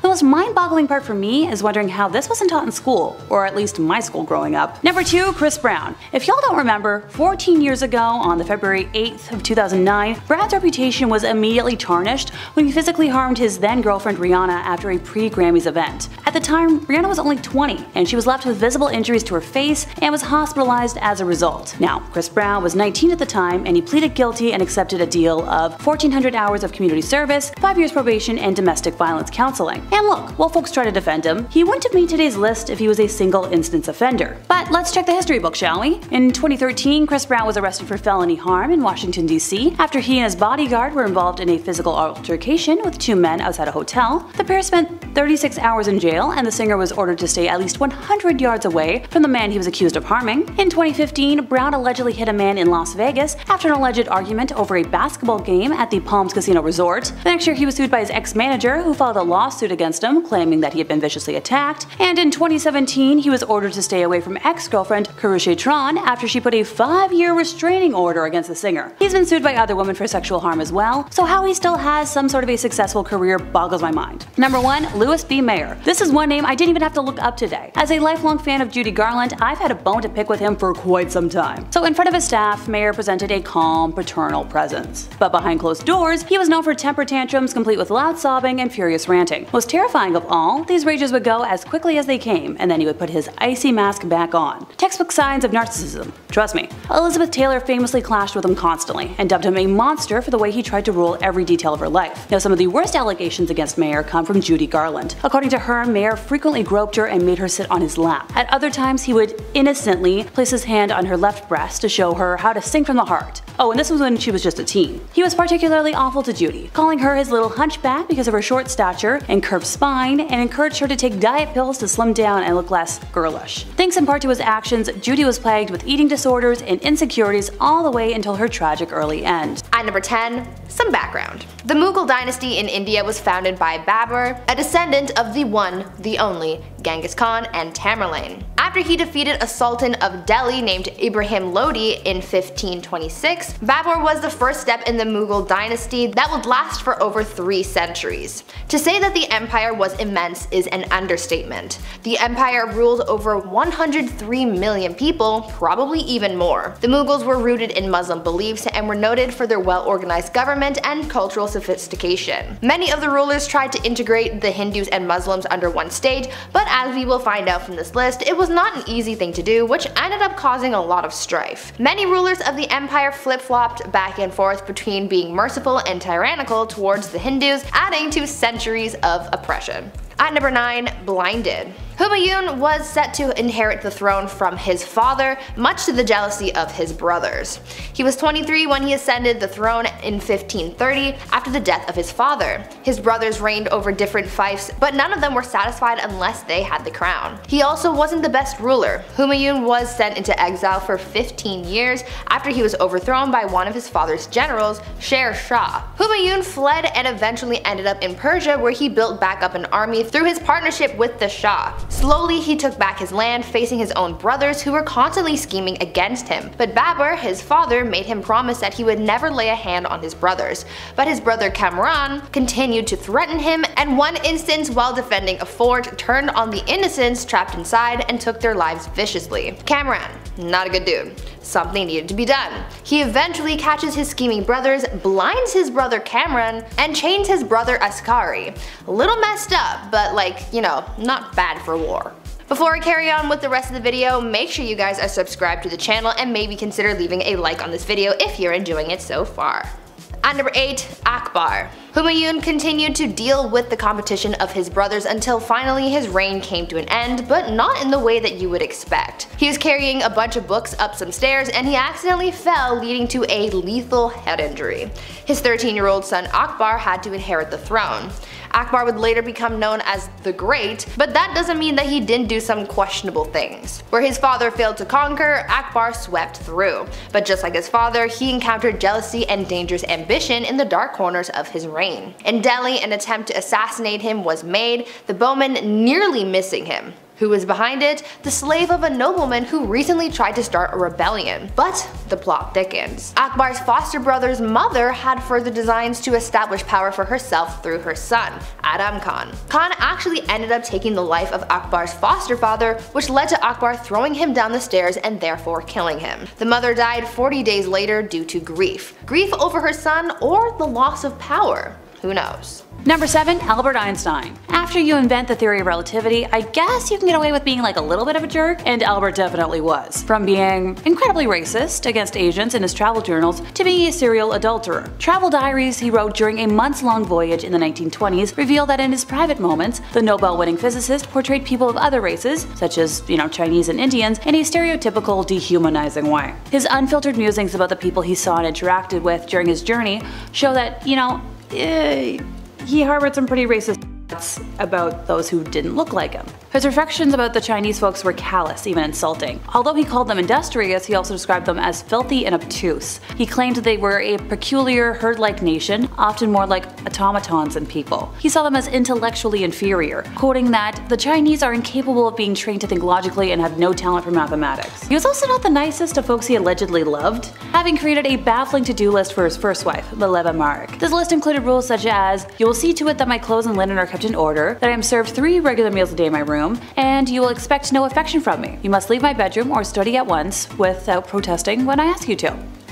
Hard pass. Number 6, Jon Hamm. Oh, the handsome Mad Max star has a lot of female fans that love his charm, but the actor, kinda like his famous character, is pretty good at hiding his dark side. In 2015, news broke that the former frat boy was in the middle of a violent hazing ritual in 1991 where he allegedly set a guy on fire. Not only did Jon beat up a pledge by punching him in the kidney, he also led the poor guy around the frat house with a claw of a hammer beneath his genitals. As for the pledge, the whole experience made him sink into a deep depression, which sadly makes sense. This broke my heart, cause like until today, I very much enjoyed watching him on screen, but I guess I'll be able to villainize him better in Sucker Punch now. Number 5, Bill Cosby. It emerged in late 2014 that the famed actor, formerly known as America's Dad, sexually harmed dozens of women throughout his career.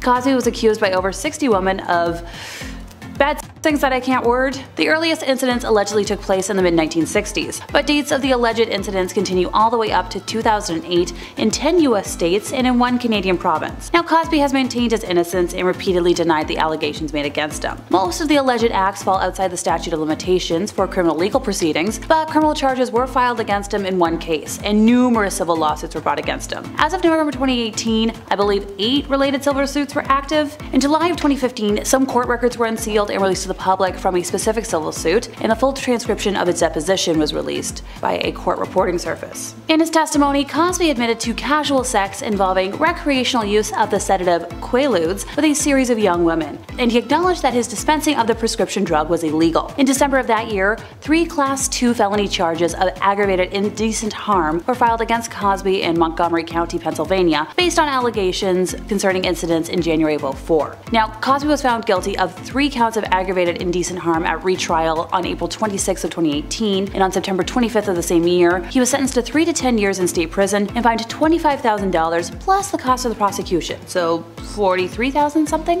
In 2014, Judy Huth filed a civil suit against Cosby in California, alleging that he had harmed her in 1975 when she was too young to consent. That trial began in 2022, and thankfully the jury ruled in Huth's favor, so good riddance. Number 4, Elvis. Although everyone knows he famously met wife Priscilla Presley when she was only 14, that wasn't the only time he fraternized with folks that were a little too young. According to a former member of his entourage, Elvis was fascinated with the idea of real young girls. He was particularly obsessed with virginal ones, which he called cherries, and excuse me while I retch. According to Baby Let's Play House, Elvis felt insecure about pleasing older women and would invite groups of young fans to his house for sleepovers instead. And once he met Priscilla, those fantasies didn't change. Determined to keep her virginal until their wedding day, he would instead have roleplay sessions where she would dress up like a schoolgirl and he would dress up like a teacher. Once the two married and had their first spawn, however, escapade stopped. Priscilla wrote in her memoir that Elvis had mentioned to her before they were married that he had never been able to make love to a woman who had given birth. When Elvis finally upgraded to adult woman,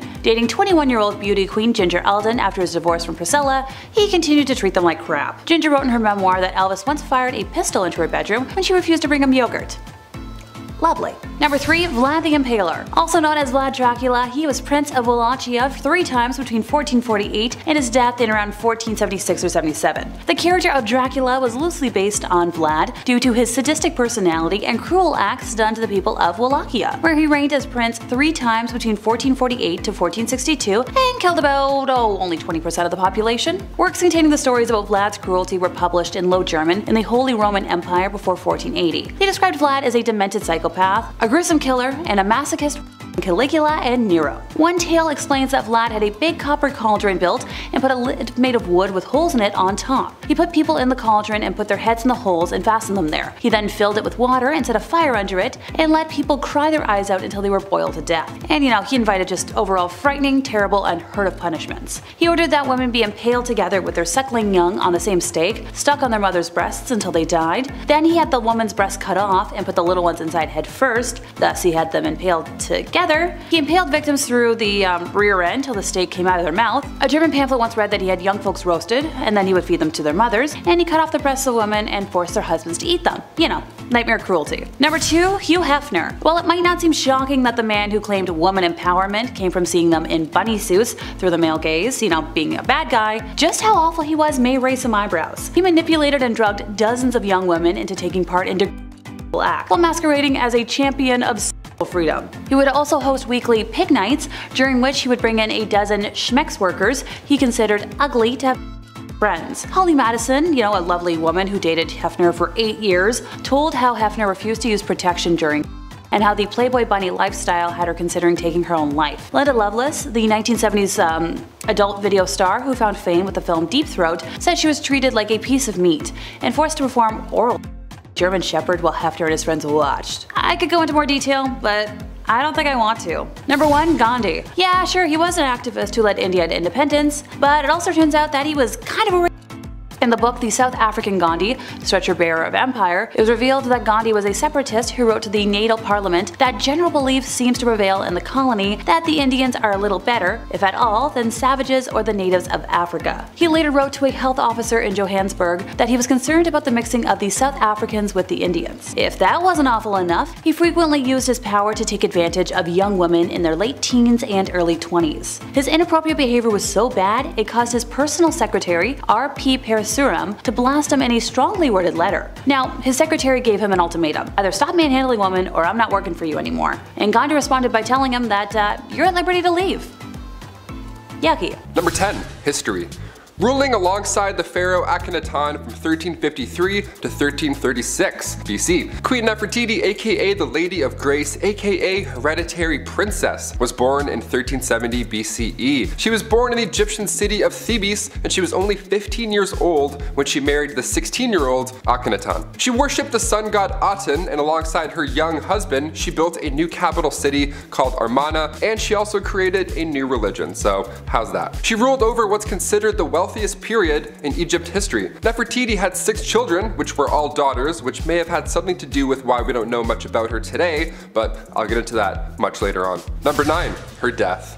After changing Egypt's religious and political structure, soaring to new heights as a woman in the Egyptian court, the queen just vanished, just like that. And on this video, we're going to try and figure out what may have happened to her. During the 12th year of the 17 that her husband ruled for, historical records seem to have just wiped out the queen's legacy. She was gone from everything. Many believe that she didn't actually die, but rather she disguised herself and continued to rule. The next in line after Akhenaten's reign was the pharaoh Smenkhare. Was that really Nefertiti in disguise? I hope so. That would be pretty sweet if we proved that and figured that out. I'm really rooting for that. The reason we believe that she may have disguised herself as a man is because of the female pharaoh Hatshepsut, because they ruled with a fake beard in the 15th century. It's known that they had a big traditional fake beard. It's cool. It's like kind of flashy. I kind of want one. I can't grow a beard or a mustache, so I kind of want a fake one myself. Lastly, there's a theory that the reason Nefertiti was banished was because she couldn't produce a male heir. We've gotten closer to uncovering the truth though recently in 2015, when Nicholas Reeves and Mamdouh El-Damadi found what they think is a hidden doorway in King Tut's tomb that contains perhaps the sarcophagus of the lost queen. I'll get into that shortly, but first we need to talk about her modern day origins. Number 8.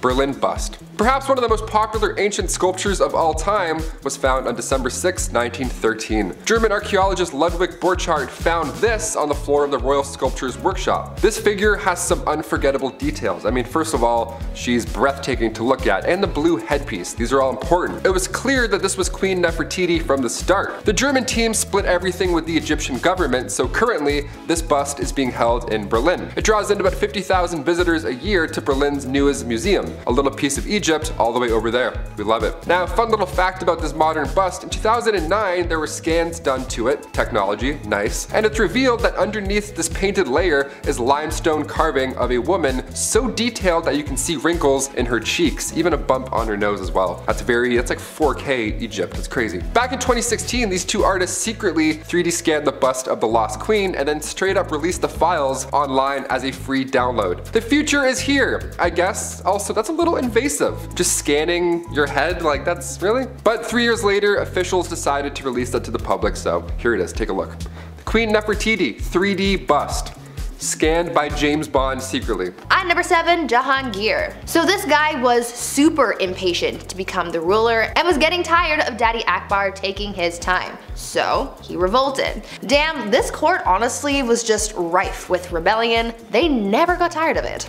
In 1599, while his father was otherwise engaged and away from the palace, Prince Salim led a revolt. During the revolt, he even skinned a man alive. Akbar was pissed about this and wrote to his son and said, quote, "I have never skinned a bird alive in my life, and you have treated a human being in this manner." Jahangir then went on to conspire against a close advisor of his father named Abul Fazl, whom Jahangir killed in a small battle.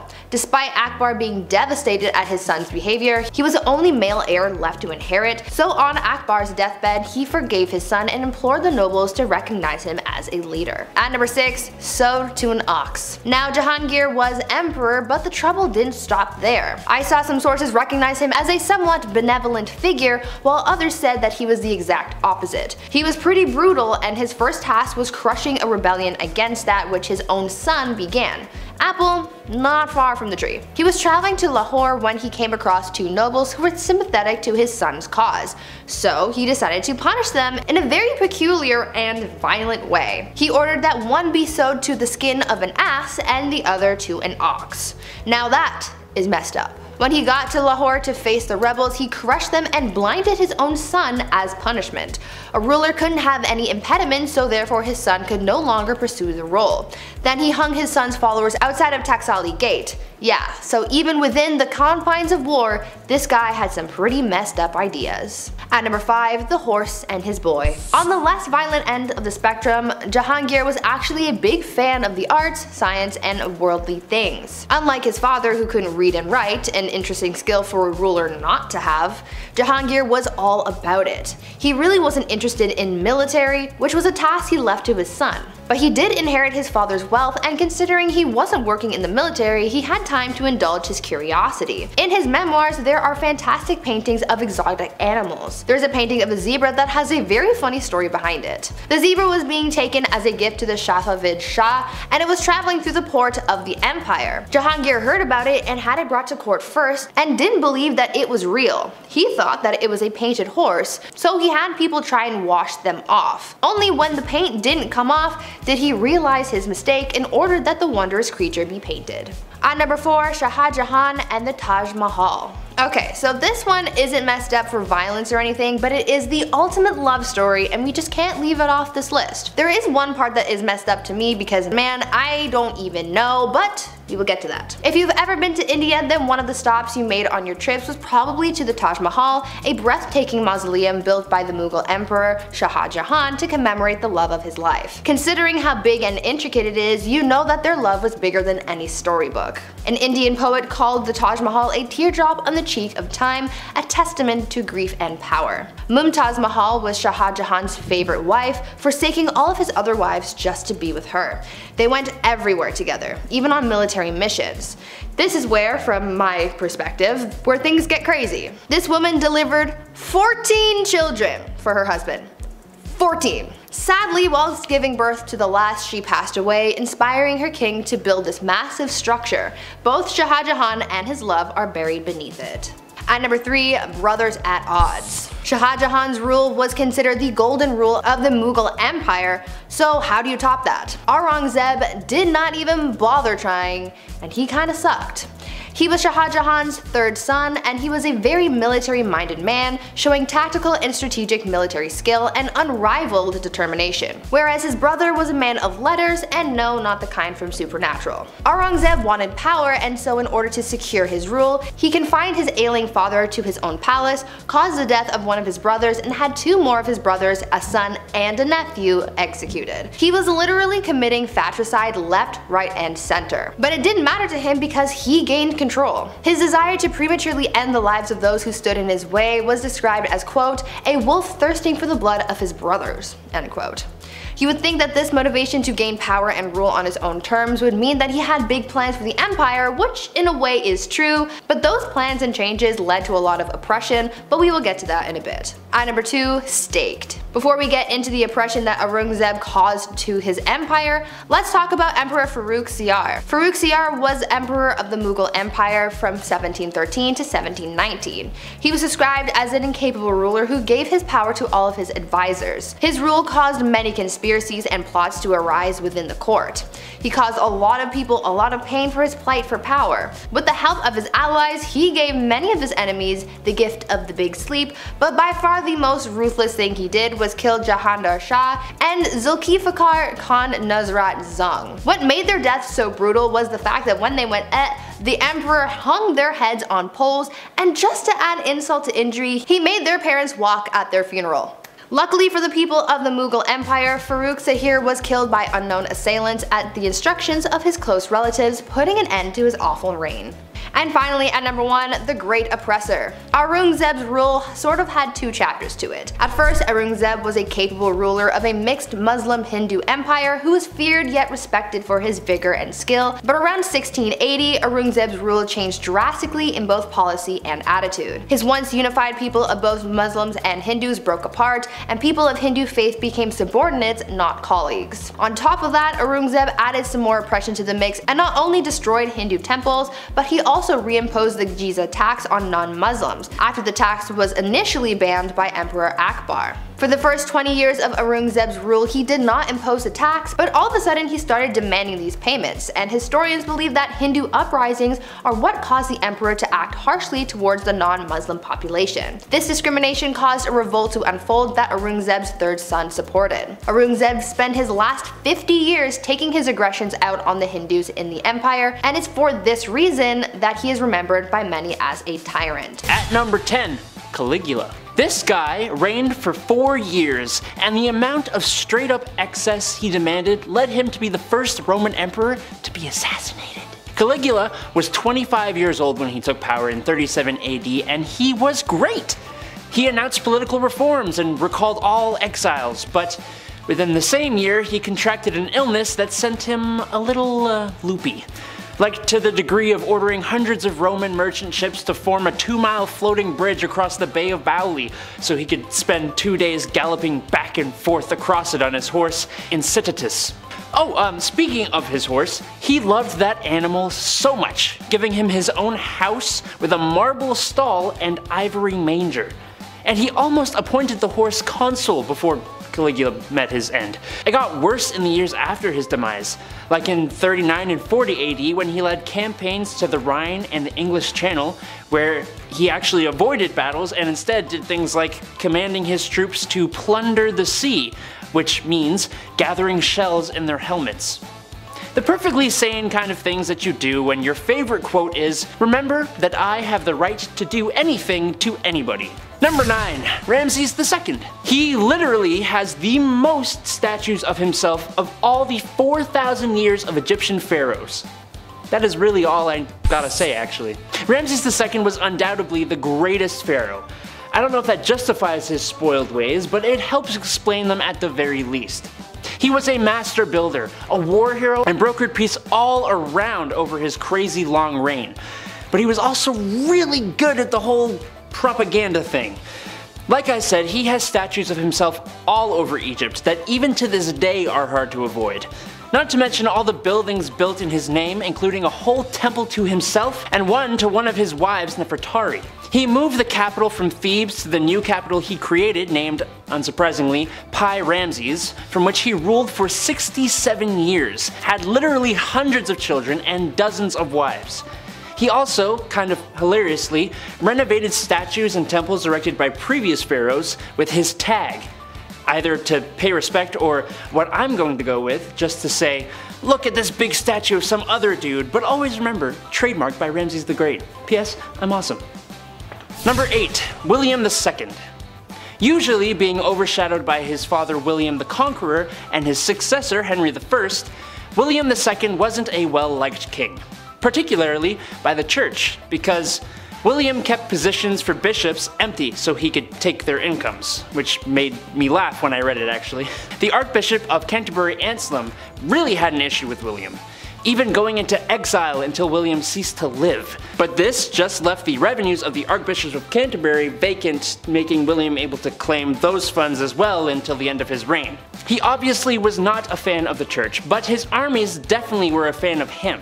He was great when it came to warfare, and was able to pretty much guarantee loyalty by showing it. William didn't have any heirs or wives, which led people to question his preferences, if you know what I mean.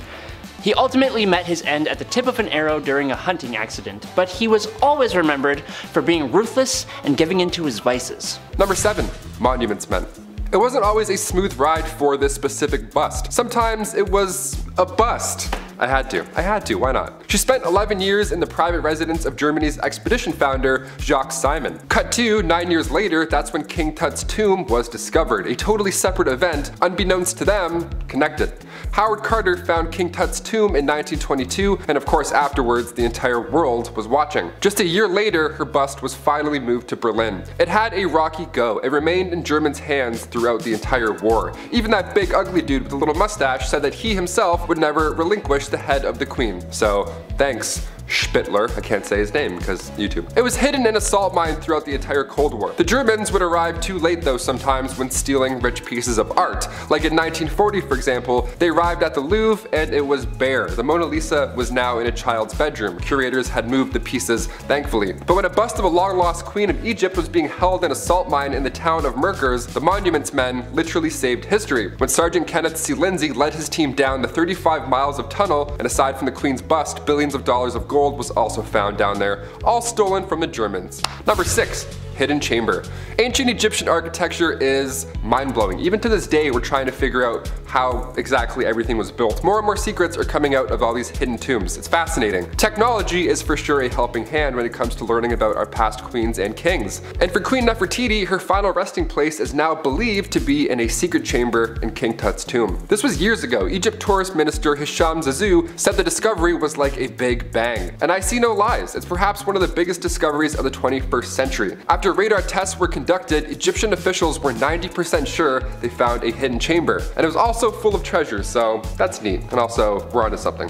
Number 5. Original plans. Another theory that surrounds the queen is that King Tut's chamber was actually meant for her. Yeah, listen to this. The former Antiquities Minister doesn't believe this. He strongly stands by his belief that the lost queen was one of the female mummies found in the Valley of the Kings. What's compelling here though is that King Tut passed away at age 19, so many believe his own burial chamber hadn't even been built yet, or finished at least. So instead, they used hers. But a radar survey around the tomb in the Valley of the Kings shows us this hidden chamber behind the north wall of the burial chamber. It's been said before that King Tut's chamber was way too small and there must be more. His stepmom being buried in the same tomb, well, that's certainly a start. We're onto something.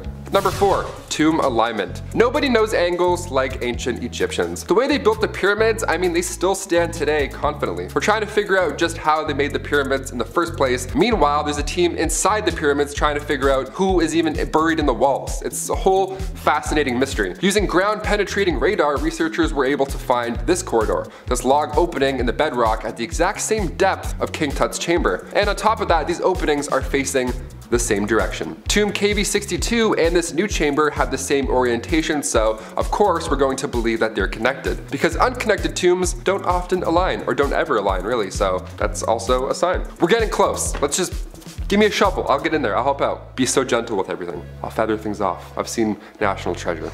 Number 3.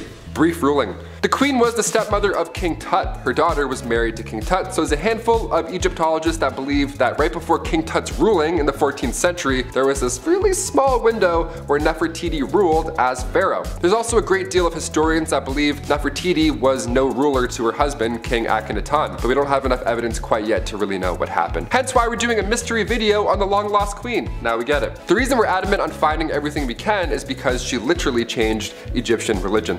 Number 2. Her family.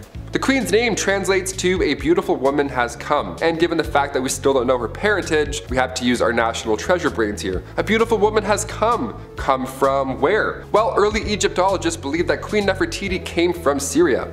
Back then, it was Mitanni. Her family roots are still debatable, but there's reason to believe that Nefertiti was actually Egyptian-born. In fact, many believe she's related to King Akhenaten. We don't really know. The Lost Queen did have children of her own. She had 6 daughters, like I mentioned before, 2 of which became queens of Egypt. She may have also been the daughter of A, who at the time was an advisor for the king and ended up becoming pharaoh after King Tut's death in 1323. So we have no idea, but we're getting so close. I feel like we're like years away from finding everything we need to know, but also this last point is pretty interesting. Number 1, sun god origins. Okay, one of the most interesting facts about all of this was the religious impact that the queen made on ancient Egypt. Both her and King Akhenaten were in a cult. How fascinating is that? They were in the cult of the sun god Aton. In the earliest accounts of the queen, she assisted her husband in a ritual that smited the female enemies of Egypt at the time. There have been a few blocks that have since been recovered from the Theban tombs of the royal butler that depicts the queen wearing her unique blue crown, so definitely her, part of these sun god rituals. So cut to the end of the king's ruling, the Aton was now Egypt's main god. She made a new god. She convinced everyone to believe in a new god. That's incredible. We can't even decide on who's gonna win America's Got Talent. She's like trading in traditions and religions. That's wild. Number 10, Elizabeth I.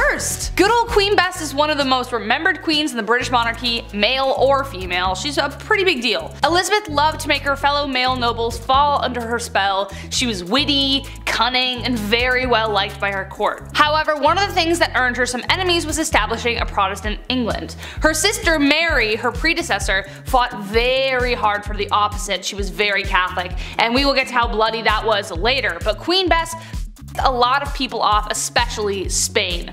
She was supposed to marry the Catholic Spanish king after her sister passed, but she turned him down. This led to a conflict between Protestant England and Catholic Spain, but her navy defeated the Spanish Armada in 1588. Mary, Queen of Scots, laid claim to the English throne and was one of Lizzie's greatest internal threats. Mary was a Catholic, which made all the Catholics of England back her. Mary was also presumed to be behind several assassination attempts against the Queen. Finally, Queen Elizabeth had to take action, and after keeping her cousin hostage for 20 years, she finally had to have her executed. And we'll talk more about her later. Number 9, Catherine the Great. So Catherine the Great was called the Great for a reason. She was a pretty epic woman by most accounts. She even had one of the first vaccines, which is pretty crazy. Though she wasn't actually born in Russia or even Russian at all, Catherine was not content to go down in history quietly. She considered herself an enlightened ruler, and history tends to agree, with aims of prioritizing education for the people. She had many lovers, and there is enough evidence to suggest that the son she had was illegitimate.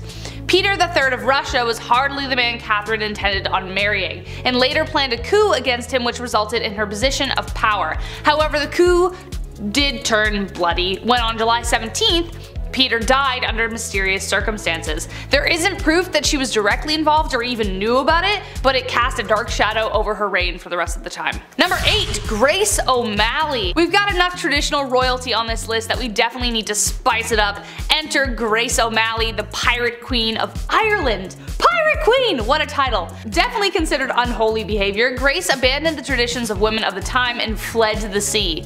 There, she took on the waves and perils of Davy Jones' locker with a legendary ferocity. She was born into the clan O'Malley around 1530, around the time of Henry VIII's rule over England and Ireland. Clan O'Malley was a notorious seafaring clan and ruled the southern shore of Clew Bay, Achilleland, and most of the barony of Murrisk for over 300 years. Grace was really well educated and could even converse fully in Latin, Spanish, Scottish, Gaelic, and French. She was not one to be refused, and after spending years fighting the British, she finally met Queen Bess, and not only did she speak Latin to her, but she refused to bow, as she was considered a queen herself by that point. Number 7, Murad IV. Something about kings being great also goes hand in hand with them being terrible at the same time. 17th Sultan of the Ottoman throne, Murad IV came to power in September 1623 at the age of 11. But since he was so young, the Ottomans were ruled by his mother, Kosum Sultan, and other relatives, who did a pretty horrendous job.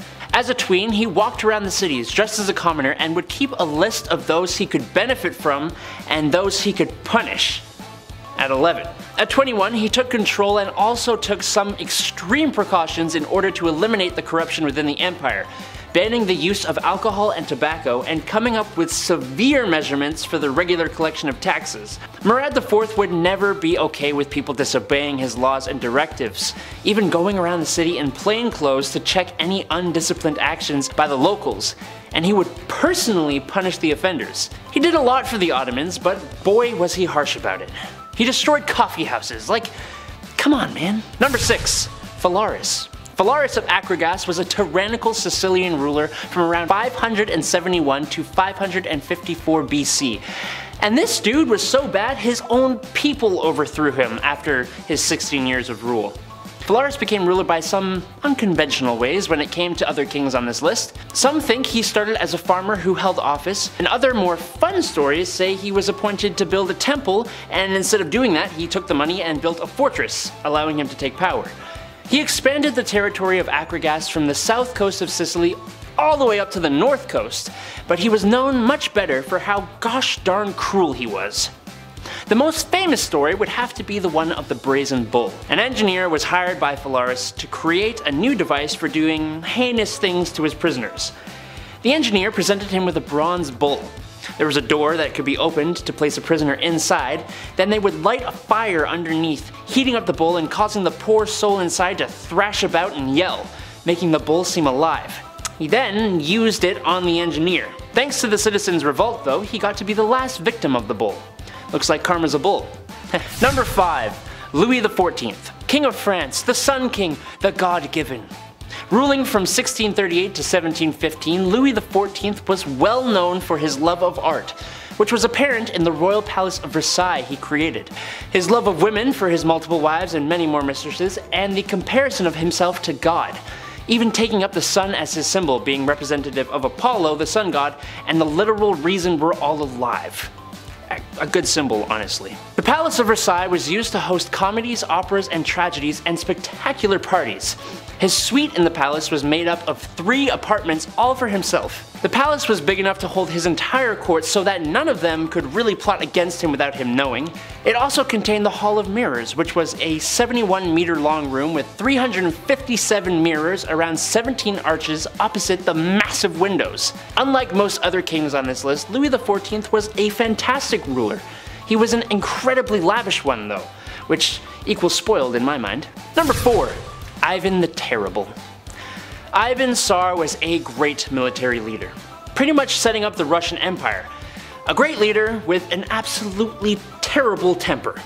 His rage-filled outbursts just got worse and worse over the years of his rule from 1530 to 1584. One of these incidents even ending in the stab-filled demise of his own son. He had a special force called the Oprachina who eliminated anybody he felt threatened him, and he led this force to Novgorod in 1572, resulting in the massacre of Novgorod, which gets him a firm place as one of the cruelest of Russian rulers. There is the even more popular story of him making that peculiar looking castle in Moscow, and then dispatching the man who designed it so no one else could have one. He is one of the most cruel, paranoid, bad-tempered, and greedy rulers in not just Russian history, but history in general. Literally terrible. Number 3. Nero. Another Roman emperor who was effectively insane. Seems to be like a trend. Best known for his spicy parties, political de-lifings, persecution of Christians, and love for music that led to the rumor that Nero played the fiddle while Rome burned during the Great Fire of 64 AD. Nero first became emperor at 17, and the first little bit of his rule saw him be responsible for the demise of multiple people, including his mother and his newest wife, Poppaea, in a casual outburst of rage. He was quite the artist, singing and performing and encouraging others to take lessons, and he held sport events all the time, even taking part himself. Remember that fire I talked about? Well, some people believe he may have started it himself in order to make a bigger palace. But if he did or didn't, he blamed the Christians and punished them much more than necessary, like dressing them in animal skins and having them torn apart by dogs, or being burned to the afterlife in pyres that would light his own garden parties. Oh, and he bankrupted the Roman treasury building the aforementioned palace where he held his ridiculous parties we talked about before with a 100-foot golden statue of himself. Nice. Number 2. Bad King John. Kings be bad sometimes. But when it came to lechery, treachery, and shocking acts of cruelty, the king who sealed the Magna Carta takes the cake. according to the historians at least. While known for the Magna Carta, he is also well known as the king involved in the stories of Robin Hood. But these being fairy tales, was he really that bad? No, he was much worse. During the time that he ruled, most nobles who were captured in war were kept in not so bad confinement. John said no though, like when he captured his own nephew who miraculously disappeared, and about 22 knights who were sent to a castle to starve to the afterlife, to stop their families from continuing to fight. He did the same thing to the wife and son of his former friend. If that weren't bad enough, when his brother, who was king at the time, was taken prisoner, he tried to seize the throne, and he is famous for forcing himself on the wives and daughters of his own barons. As you may remember from Robin Hood, there was a monetary aspect to his horribleness as well. The taxes and fines he levied were to the point of extortion. I talked to Andrew, who talked to the chief, and he said, King John ain't it. Number 1. Henry VIII. Here we are, the main man himself. We've talked about him before, and how could we not? He's arguably one of the most infamous English kings.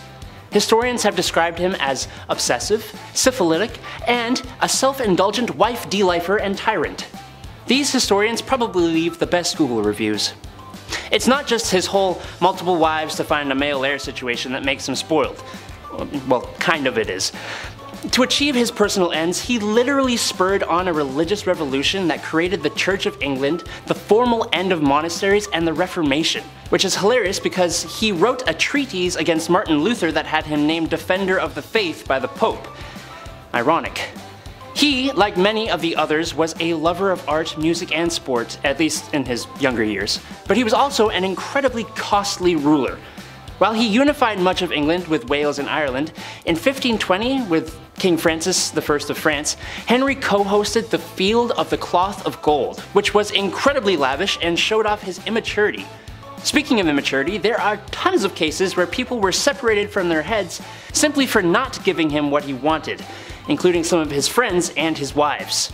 A great number 1 for this list, in my opinion. Number 10. Medical treatment. Honestly, up until about 1945, medical treatment methods were just awful. Like, you'll find out later in this list, infections were pretty serious. We also know that there was some quackery afoot. Doctors gave treatments that worked and some, well, they just didn't. I however think the worst of the worst was surgery. Any surgery. No anesthetic. Okay, so maybe someone removing a boil might not be that bad, but a very common procedure back in the day was amputation.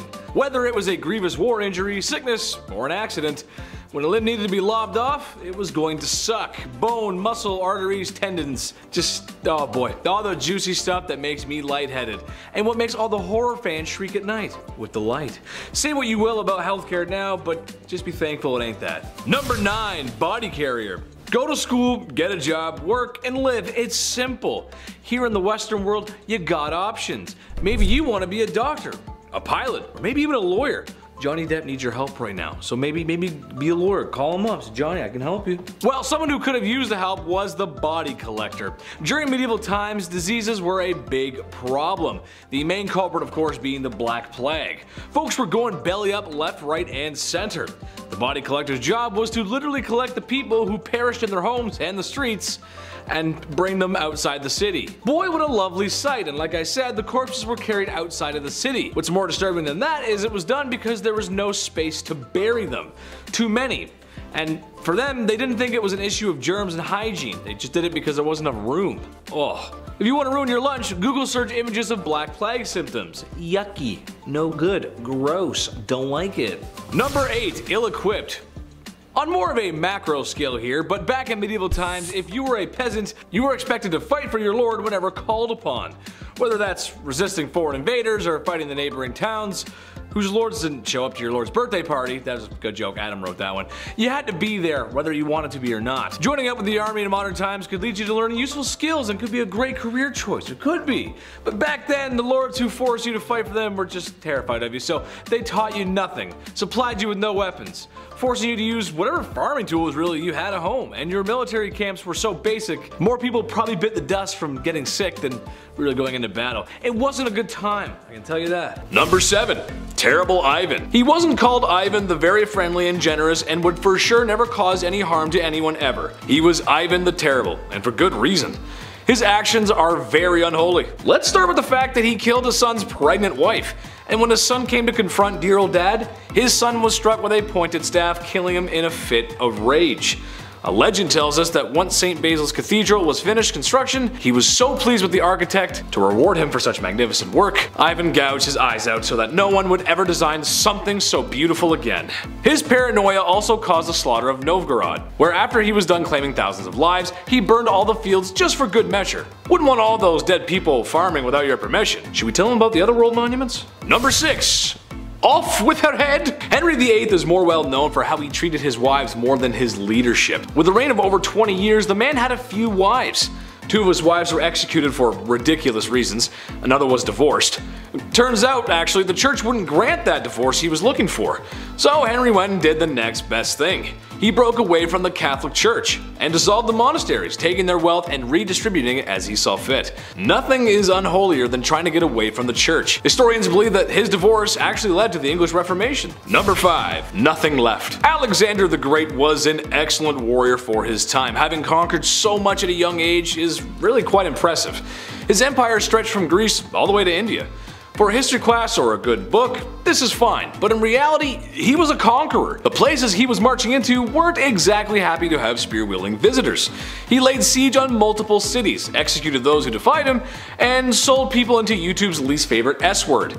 Just about checks off everything a guy needs to be considered a tyrant. History remembers his conquest, but I for sure will not forget how brutal conquerors can really be. Number 4. Chop chop. While Maximilien Robespierre was not a king in the monarch sense, he did hold a lot of political power in France when the political climate was quite messy. Plus, France was at war. But even messier than that is the way he dealt with citizens who were deemed anti-revolution, by sending them to the guillotine. Within a 1-year period, he sent 17,000 people to their dooms via the National Razor, or as it became to be known. He even began practicing deism, something he called the cult of the supreme being. And if you know your history, you know that you can't get away with that forever. And with some sweet poetic justice, Robespierre was sentenced to the guillotine. Number 3. All my friends are dead. Usually when people expire, the human thing to do is bury said lifeless human. It's just what we do. But apparently Ferdinand I of Naples did not get that memo, instead taking a page from Night at the Museum. No, this is not a cute comedy movie starring Ben Stiller, but in reality a complete horrifying nightmare. Ferdinand took the saying, "keep your enemies close," a little too literally, as his favorite form of punishment was to mummify his enemies, which, let's face it, if he's a king, there's gonna be plenty. And he would like to display these mummies in what's probably the coolest place to be if you're into that weird goth stuff. He did keep some alive in the dungeon, but he much preferred his guests embalmed, where he would have them dressed up on display, just as they were before making the mistake of crossing Ferdinand. Now, what's the point of having that hardcore collection if you're not going to show it off? Well, he did. To the people he suspected of treason, which, in a place like that, treason leaves your mind pretty quick. Number 2. Average height for the time. Napoleon Bonaparte was one of the greatest military strategists of his time, maybe of all time. With full support of the French army, Napoleon found himself earning gallant victories one after another, all being accomplished at a very young age. However, after years of great success in multiple wars and kicking a lot of imperial butt, it started to go to his head. Shortly after the coup that overthrew Robespierre, Napoleon had gained enough support to claim himself as the Emperor of France. With said power, dissolved the freedom of press, reduced the rights of women, and oh yeah, he was at war with most of Europe for years to come. While his military victories cannot be understated, his rise as a tyrannical dictator makes him very unholy. Number 1. Dracula. There's been a lot of unholy things said here today, but old Vladdy takes the cake. What he lacked in land and power, he made up for in his brutality. As the legends go, Vlad was creative in his punishments, and was well noted for his human art pieces. And by art, I mean impaling his enemy on pikes, sometimes through their rear ends, and leaving them as warnings for anyone who dared cross him. Similar to the time visiting envoys wouldn't remove their hats as it is to do in tradition, so Vlad had their hats nailed to their skulls, so that they may never remove them. There are a few other stories that are just too hot for YouTube, but I think he's a textbook example of unholy. He may also be the inspiration for Dracula. Imagine being that much of a monster one is created in your likeness. I mean, just looking at the painting of this guy creeps me out, man. Whoa! Number 10. What a drag. Bachelor number 1. What would you do if I refused to marry you? Well, I would probably get quite violent and lead to the destruction of 10,000 lives at the Battle of Hastings. Might just drag you around by your hair and see where the night goes. William I, or more appropriate, William the Conqueror, was a fierce warrior and the first Norman king of England. Being the illegitimate child he was to the throne, some people didn't exactly respect the power moves old Willie was making. People rebelled, and he crushed them. Oh, and there was this one time that he fancied a woman named Matilda. Being the respected woman that she was, she declined Willie's advances. Willie, not taking no for an answer, promptly dragged her around by the hair until she agreed to marry him. Gee, what a swell guy. Number 9. Let them eat cake. France had seen better days in the 1790s. People were starving, the economy was bust, and for some reason the poor citizens were being taxed the most. When cries were made from the people, they demanded that change be made. King Louis XVI, being the great leader he was, he listened to the people and there was no problem ever again. Oh wait, he did nothing and the country had a bloody revolution. The man supposed to be leading his people failed to act. In fact, he did less than nothing, often trying to silence the riots by force. But when people are very hungry, and you're living fat with high society, you can lose your head in all that chaos. While the famous quote, "let them eat cake," may not have actually been said, it's a good reminder of the disconnect between the upper class and poor. Leaving your people to starve isn't the best idea if you want to be a king for a long time. Number 8. Cashback.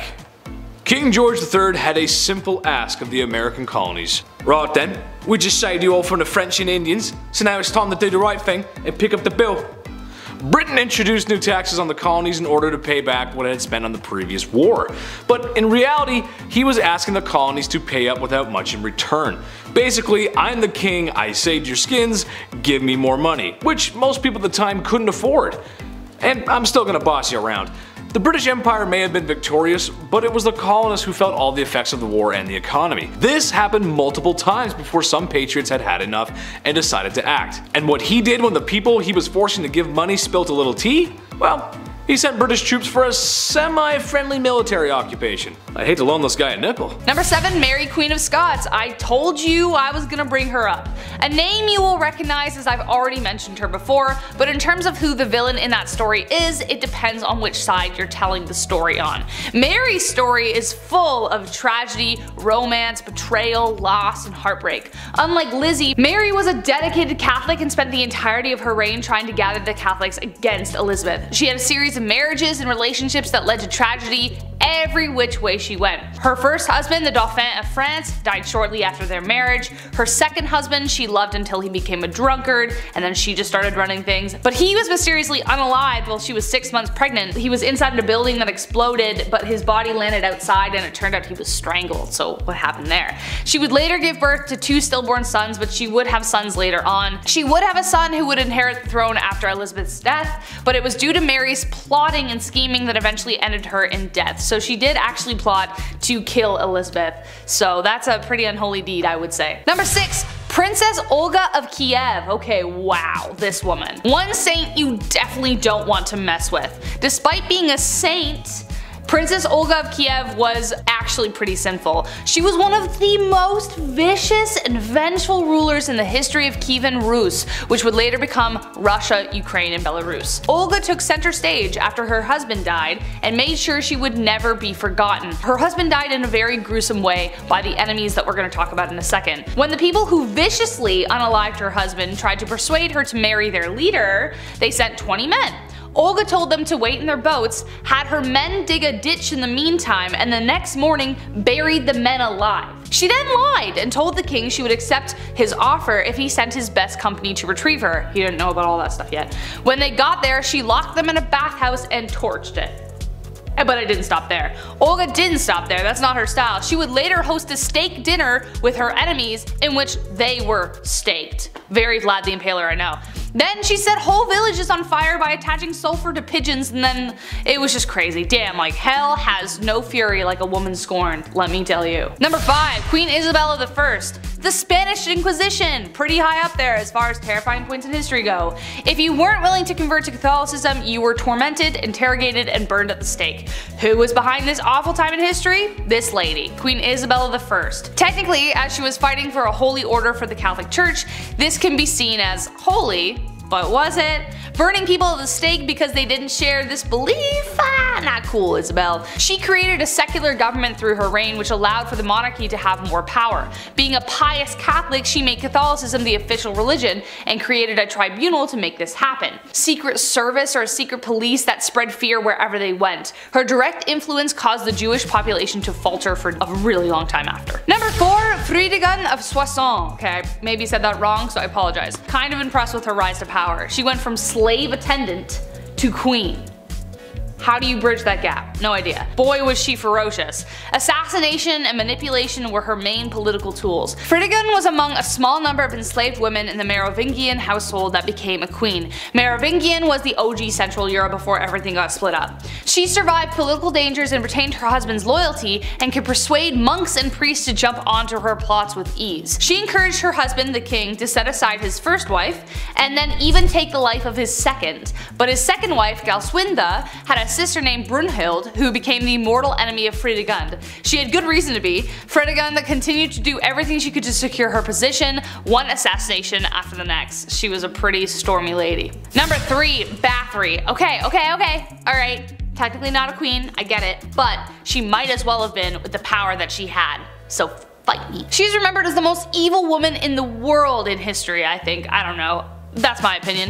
Bathory was the stuff of nightmares. Elizabeth Bathory was born on August 7, 1560 into a prominent Hungarian noble family, making her practically untouchable. She married a very famous war hero who is suspected of gifting Bloody Lizzie with the skills she used to kill. After she died, Bathory became obsessed with immortality. Supposedly when one of her servants accidentally spilt blood on her and her skin appeared younger after. Bathory then began her mission of horror, luring over 650 young virgin women to her palace and brutally taking their lives. She was even bold enough to lure daughters of nobility. Before draining them of their blood, she would make them suffer in ways you don't even want to imagine before bathing in the blood itself. When she was finally caught, 3 of her servants were executed, but she was simply locked away in her tower for the rest of her days on house arrest. Ugh. Number 2, Catherine de Medici, also known as the Serpent Queen. History colors her story as the tale of the evil queen. On one hand, she is remembered for being one of the most powerful French queens in history, and then on the other, she was blamed for the many atrocities that took place during her reign. Her regency was marked by the French Wars of Religion and the many games Catherine played within them. The Catholics and the Protestants, as previously mentioned, were at war, and she spent a lot of time trying to find peace. Kind of. But she was a passionate Catholic and is believed to have tried to remove a Protestant general from her son's side. When he survived the attack, she lied and convinced her son that the Protestants were responsible, so she scapegoated them. So he authorized taking the lives of their leaders. Enter St. Bartholomew's Massacre. Catherine implicated the general, which resulted in him being the first to be beaten and then tossed out of his own bedroom window. An estimated 3,000 French Protestants were taken out in Paris, but the total countrywide was around 70,000. And last but not least, Bloody Mary, actually known as Queen Mary I of England, so no, I'm not talking about the girl you say in the mirror 3 times so that she appears and you're like, wow, I'm haunted forever. Queen Mary became known as Bloody Mary due to her vicious tirade against Protestants in England during her reign. She even imprisoned her own sister, Elizabeth, who we mentioned at the beginning of this list, due to suspicions of treason. This was unfounded. She bore her father Henry VIII ill will after the stuff he pulled with the church and after having delegitimized her as his heir for a time. After Mary took the throne and married the Catholic King of Spain, she began carrying out her plan for England to become Catholic once again. In 1555, she revived England's heresy laws and began burning offenders at the stake, starting with her father's longtime advisor, Thomas Cranmer, the Archbishop of Canterbury. She burned over 300 convicted heretics, most of them being common citizens, and dozens more died in prison, hence giving her the name of Bloody Mary. At number 10, the king of hobbies. Everyone has their interests, right? Like for example, I like video games, and I like watching people scream at their teammates for not helping everyone else out. I'm looking at you, Blake. For kings back in the day, they didn't have people on Rocket League to scream at, so they had to find other interests. For Tsar Peter the Great, he had a lot of interests, and they were all very bizarre. Firstly, he had an obsession with short people, especially dwarves. To him, they were like his real life dolls or something, and he would hold weddings for them and even hold lavish lavish funerals, complete with small horses pulling a small coffin on a carriage, and even a very short priest to hold the ceremony. But other than this obsession with short people, he also dabbled a bit in medicine. He liked watching surgeries be performed like he was trying to be on Grey's Anatomy or something, but when watching the surgeries just wasn't enough for him, he would sometimes perform them himself. Now remember, he's not a doctor, so it's no surprise to learn that these surgeries rarely ever went well and people died. I certainly wouldn't trust him to give me any kind of surgery, but he was a king so he could do whatever he wanted. Peter the Great also loved dentistry. It is said that if you wanted to get all buddy-buddy with the king, all you had to do was let him pull your tooth. Sounds like the guy was one heartbreak away from starting his own medical drama, but in the worst way. Number 9. Banning coffee. This is the worst of the worst, people. Murad IV, Sultan of the Ottoman Empire. The guy banned coffee like an absolute monster. No more triples for you. He was born in 1612, and for the most part, his mother was ruling through him because he was so young. That's often the case with most of these young rulers. They just get, hey, you're 7, now you rule a kingdom, enjoy. It's tough, they're not gonna know what's going on. But when he got a little bit older, he put forth these laws, punishable by death, might I add, in order to get things back on track. That was the key. He banned coffee, tobacco, and alcohol. He would actually disguise himself as a civilian during the nighttime and would wander around aimlessly in hopes that he would find one of these dark roast renegades. If you were caught outside having a quick smoke break, you weren't arrested, you didn't get fined, but rather, Murad IV himself would take your head off right there in the streets. No trial, no jury, just straight to execution. All because you're drinking a Bud Light Lime. At number 8, why you mad? Now this could be a bit of a controversial opinion, but if your name includes the words the mad, I would assume that you're not doing too great, right? I mean, you have to earn that title, and if it's a title that harsh, that simply begs the question, what in the HE double hockey sticks did you do to get that name? Well, for Charles the Mad, he did a lot. Charles became king when he was only 11 years old, so that certainly didn't help his development, and knowing this kind of helps explain a lot of his actions. He was known for getting really angry and throwing fits of rage, and was known to give people the gift of the big sleep, if you know what I mean. Charles didn't always kill people though, only sometimes. Other times he liked to switch things up. Sometimes he would run around his palace pretending to be a wolf. Other times he would go through phases where he just really didn't want to keep up with his personal hygiene, and he would get so gross that he literally had to be cut out of his own clothes. Now I don't know how long you have to go without bathing to get to that point, but really I don't think I want to know the answer to that question. Charles also thought that he was made of glass, and so he would go through phases where he would sit completely still so that he didn't break. Kind of like Drax from Guardians of the Galaxy, but not as, extraterrestrial. Well, maybe he was. That honestly would explain a lot. Number 7. War of the Bucket. One could make the argument that war is useless, pointless, an act of brutality and waste. Well, 2 towns in Italy would tell you to move out of the way because somebody stole our bucket.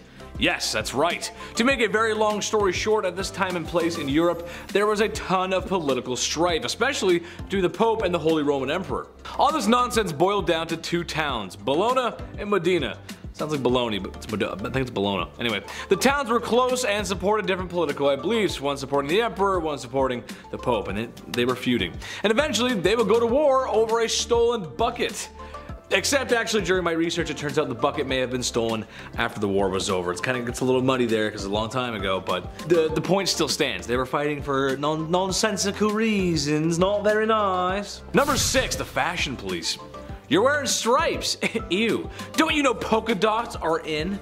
No, it was more like you're wearing stripes. The garment of the devil. Get him! Call the guy who gets rid of people. Yes, wearing stripes could lead to your demise. In 1310 in the French town of Rouen, a local cobbler was condemned to the end simply because he'd been caught in striped clothing. In 1295, Pope Boniface, nice name, the 8th issued a papal decree banning religious orders from wearing any type of striped clothing. From the year 1250, the only people who could be caught wearing stripes were the ladies of the night, lepers, and cripples, as sort of a rebellious way of showing they were outsiders. How very punk. And I'm kind of wearing stripes right now, so uh-oh, call the medieval police, uh-oh. Number 5, Revenge of the Slain. Vikings, you love them. We've talked about Vikings a few times here on this channel. You know what they're all about. Swords, longbows, pillaging, all that great stuff. Throw in some Norse mythology and you got yourself a textbook Viking. However, one story from the Vikings always reminds me to stay grounded. And like I always say, don't sniff your own farts. It's not good for you. Well, this is a story of arrogance. Sigurd the Mighty versus Bucktooth Brigtail. The battle ended with victory in Sigurd's corner, and with Bucktooth's head on a string tied to Sigurd's horse. Sigurd was thinking of beautiful lasses, mead, and a chance to lay down and relax as he galloped on his way home. The trouble is, the head of Bucktooth had a buck tooth, that's why they gave him the name, and found its way into Sigurd's thigh. Now that wasn't enough to dethrone the mighty warrior, but however, it was enough to get him sick. Very sick, where he would actually succumb to his infection. Ooh, awkward. Number 4, Henry VIII. Divorced, beheaded, unalived, divorced, beheaded, survived. Do you ever get the title of Defender of the Faith for writing a treaty against a heretic and then just starting a religious revolution, creating a whole different church? I know, right? Just to be able to divorce your wife? Did you ever do all this in the name of having a male son? Well, King Henry VIII of England did. Yes, that's right. We talked about him a few times here too. King Henry had 6 wives in total. They were Catherine of Aragon, Anne Boleyn, Jane Seymour, Anne of Cleves, Catherine Howard, and Catherine Parr. He clearly had a thing for Anne's and Catherine. Henry's dad, the 7th Henry, was king because of the War of the Roses, which was incredibly bloody to carry on the Tudor line. Number 3, Sleeping General. William Wallace, great guy, good movie. A little overrated in my opinion, but still worth the watch. I just prefer my Mel Gibson and Lethal Weapons. Diplomatic immunity, you know what I'm saying? What do William Wallace and oversleeping have in common? Well, for those who had their moms rushing you out the door all the way up until you were 18, it can put a wrench in your plans. John D. Warren was in charge of defending against the Scottish Rebellion. He had his hands full, that's for sure. Wallace was no joke. So you can understand why in one battle he overslept. His men began showing up, taking the lines, taking positions. But the boss wasn't there. Where's the boss? Have you seen the boss? Where is he? What's going on? Wallace, seeing an opportunity, seized it, and the Scots won the day and went on to fight for independence. The lesson here, when mom says get out of bed, you gotta get out of bed. Number 2, tough interview. YouTube won't let me say the word, but it's when someone has certain information and another party wants said information. Now when the information isn't coming out, you gotta get it out. Medieval times gave us a whole bunch of fun ways to extract information. If you went into a castle dungeon, you might find hammers, nails, knives, screws, rope, leather, whips, chains, pulleys, wheels, chairs, water, fire, oil, claws, grabbers, and maybe the most simple and famous, the rack, which is basically just a fancy table that you get stretched out on until thou can no longer be stretched anymore. You'd like to think it was used on criminals, but the truth is it was used on many people, including criminals. A lot of times it was innocent folks simply labeled as heretics, and they would suffer from these tools of horror. Not cool, dude. Not cool. Not so great. Don't like that. Number 1, Streets of Blood. The Crusades. Oh baby, what an adventure those were, right? Super fun, awesome adventure time with all your favorite friends from church. That sounds like a great time. Well, sadly, it wasn't all fun and games. It was basically a holy war, and a lot of folks got de-lifed. That's not very nice. One particular story talks about how during the Crusades, the streets of Jerusalem were flooded with the life of juice, the juice of life, the red Kool-Aid, the stuff that makes Chetty queasy at night. Blood. That's right, it said it was flooded with it.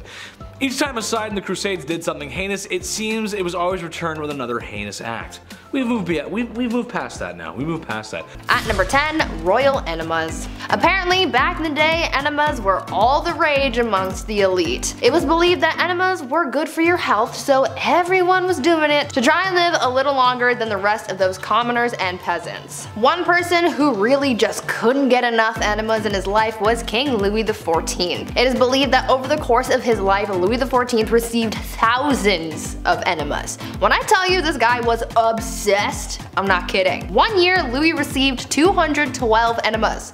In just the 1 year. And of course, he had to make his enemas a little jazzy and couldn't just use water like any other person. Oh no.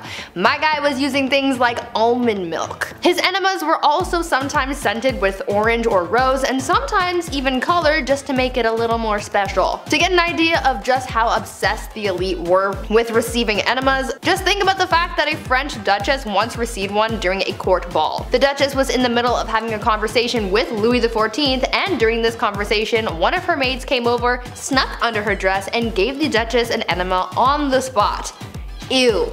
These people were so weird. At number 9, pampered pony. I'm sure I can speak for most people when I say when you have a pet, you love and care for that thing like it is your child, right? Well, one Roman emperor might have taken that concept a little bit too far, because saying that he was obsessed with his horse is an understatement. The Roman emperor known as Caligula had a horse named Incitatus. Caligula was a horse racing enthusiast, so Incitatus was his pride and joy, and not too many people were all that thrilled about it, to be honest. When I tell you this horse was treated better than most people have ever been, I'm not kidding. The horse's stall was made out of marble, his manger was made out of ivory, and he was even fed oats flaked with gold. Caligula was also very adamant about his horse receiving a good and restful sleep before a race, and he was so serious about it that he made guards stand outside of the horse's stable to make sure that the horse remained undisturbed while it slept.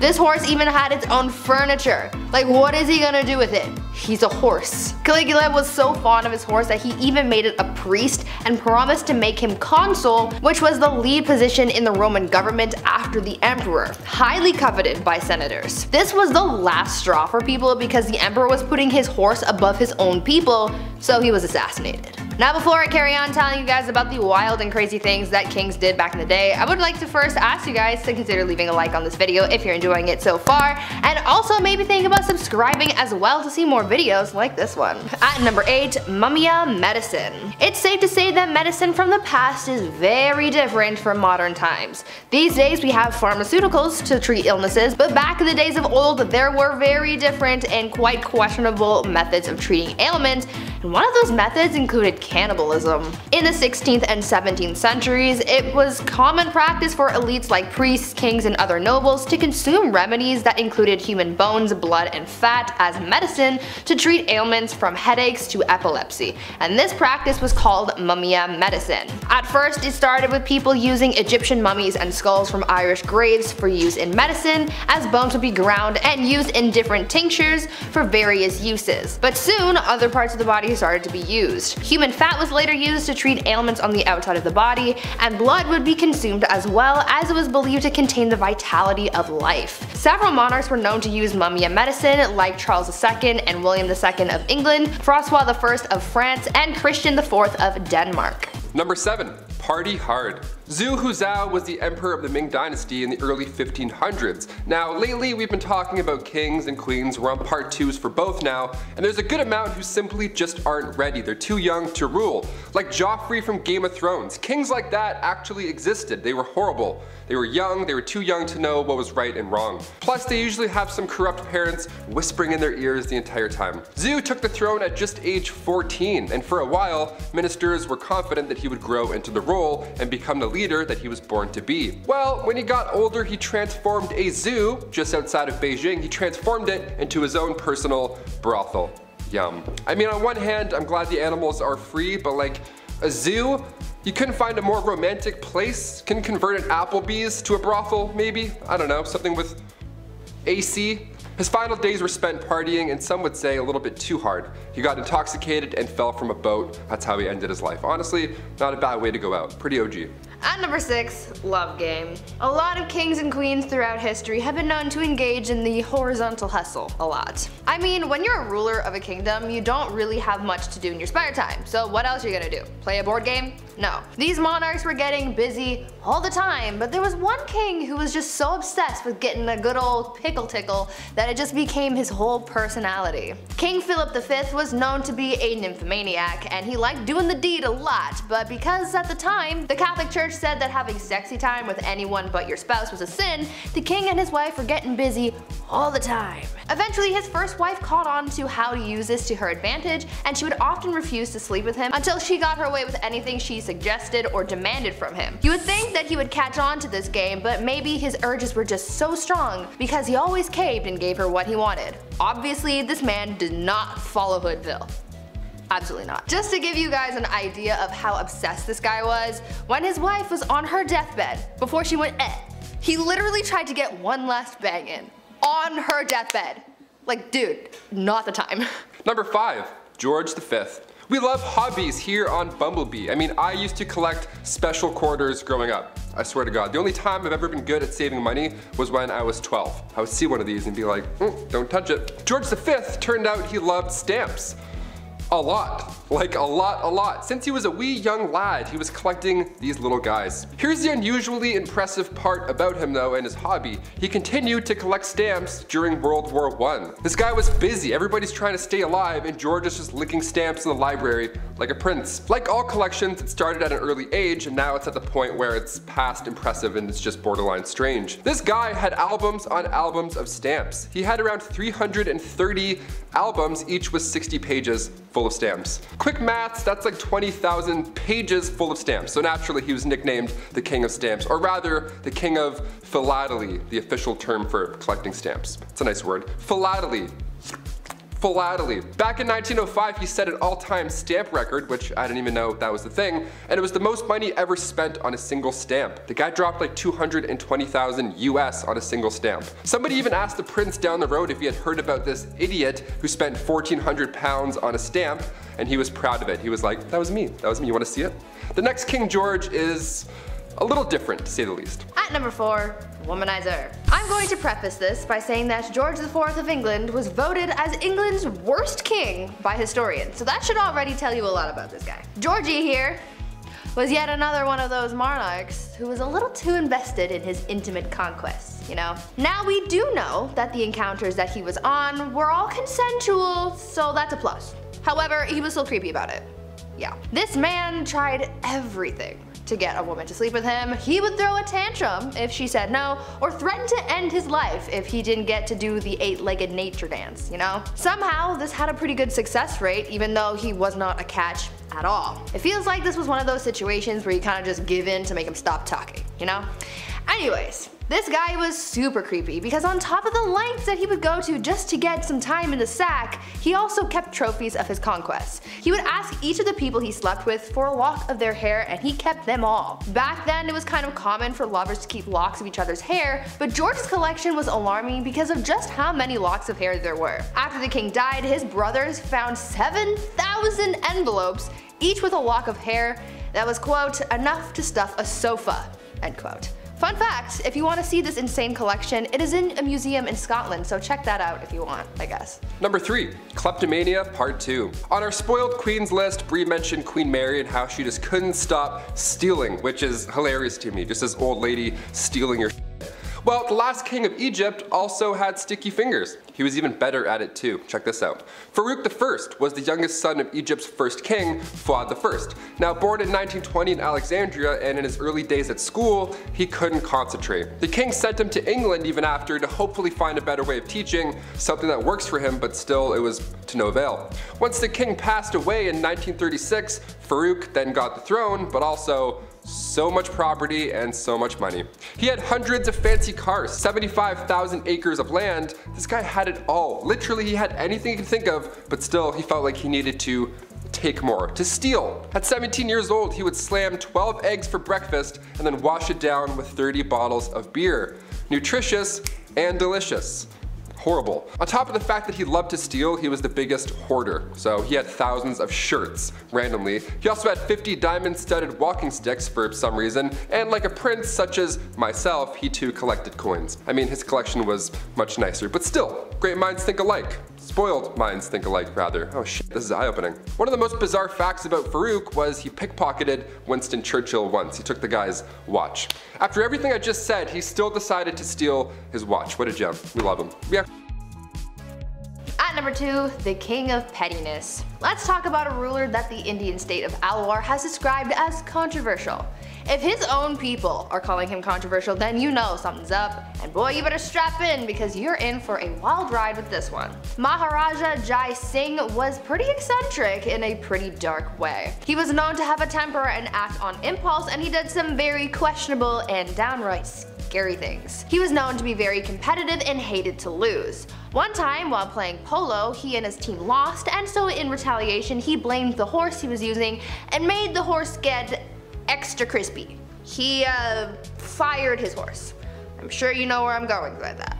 If not, use your noodle, I don't know. Unfortunately, the cruelty towards living things didn't stop at animals, and he was also known to kidnap women from the streets and go all criminal minds on them. On a slightly lighter note, though, the Maharaja was also known to be very petty. Once he went into a Rolls-Royce dealership, and the person working there thought that he was broke and ignored him. Thinking that this was insanely rude, he bought 7 Rolls-Royces, sent them back to India, and used them to pick up garbage. This guy was really just doing the absolute most. And coming in at our number 1 spot, King Ludwig II. Home renovation shows rock my world. I can watch Love It or List It for months at a time. It's the dream, building your own home one day, and if you're a king, well, it's pretty easy to get that done. In our Spoiled Queens Part 2, I mentioned a princess that had a house made of ice, literal ice. Well, King Ludwig II had numerous castles built to resemble fairy tales.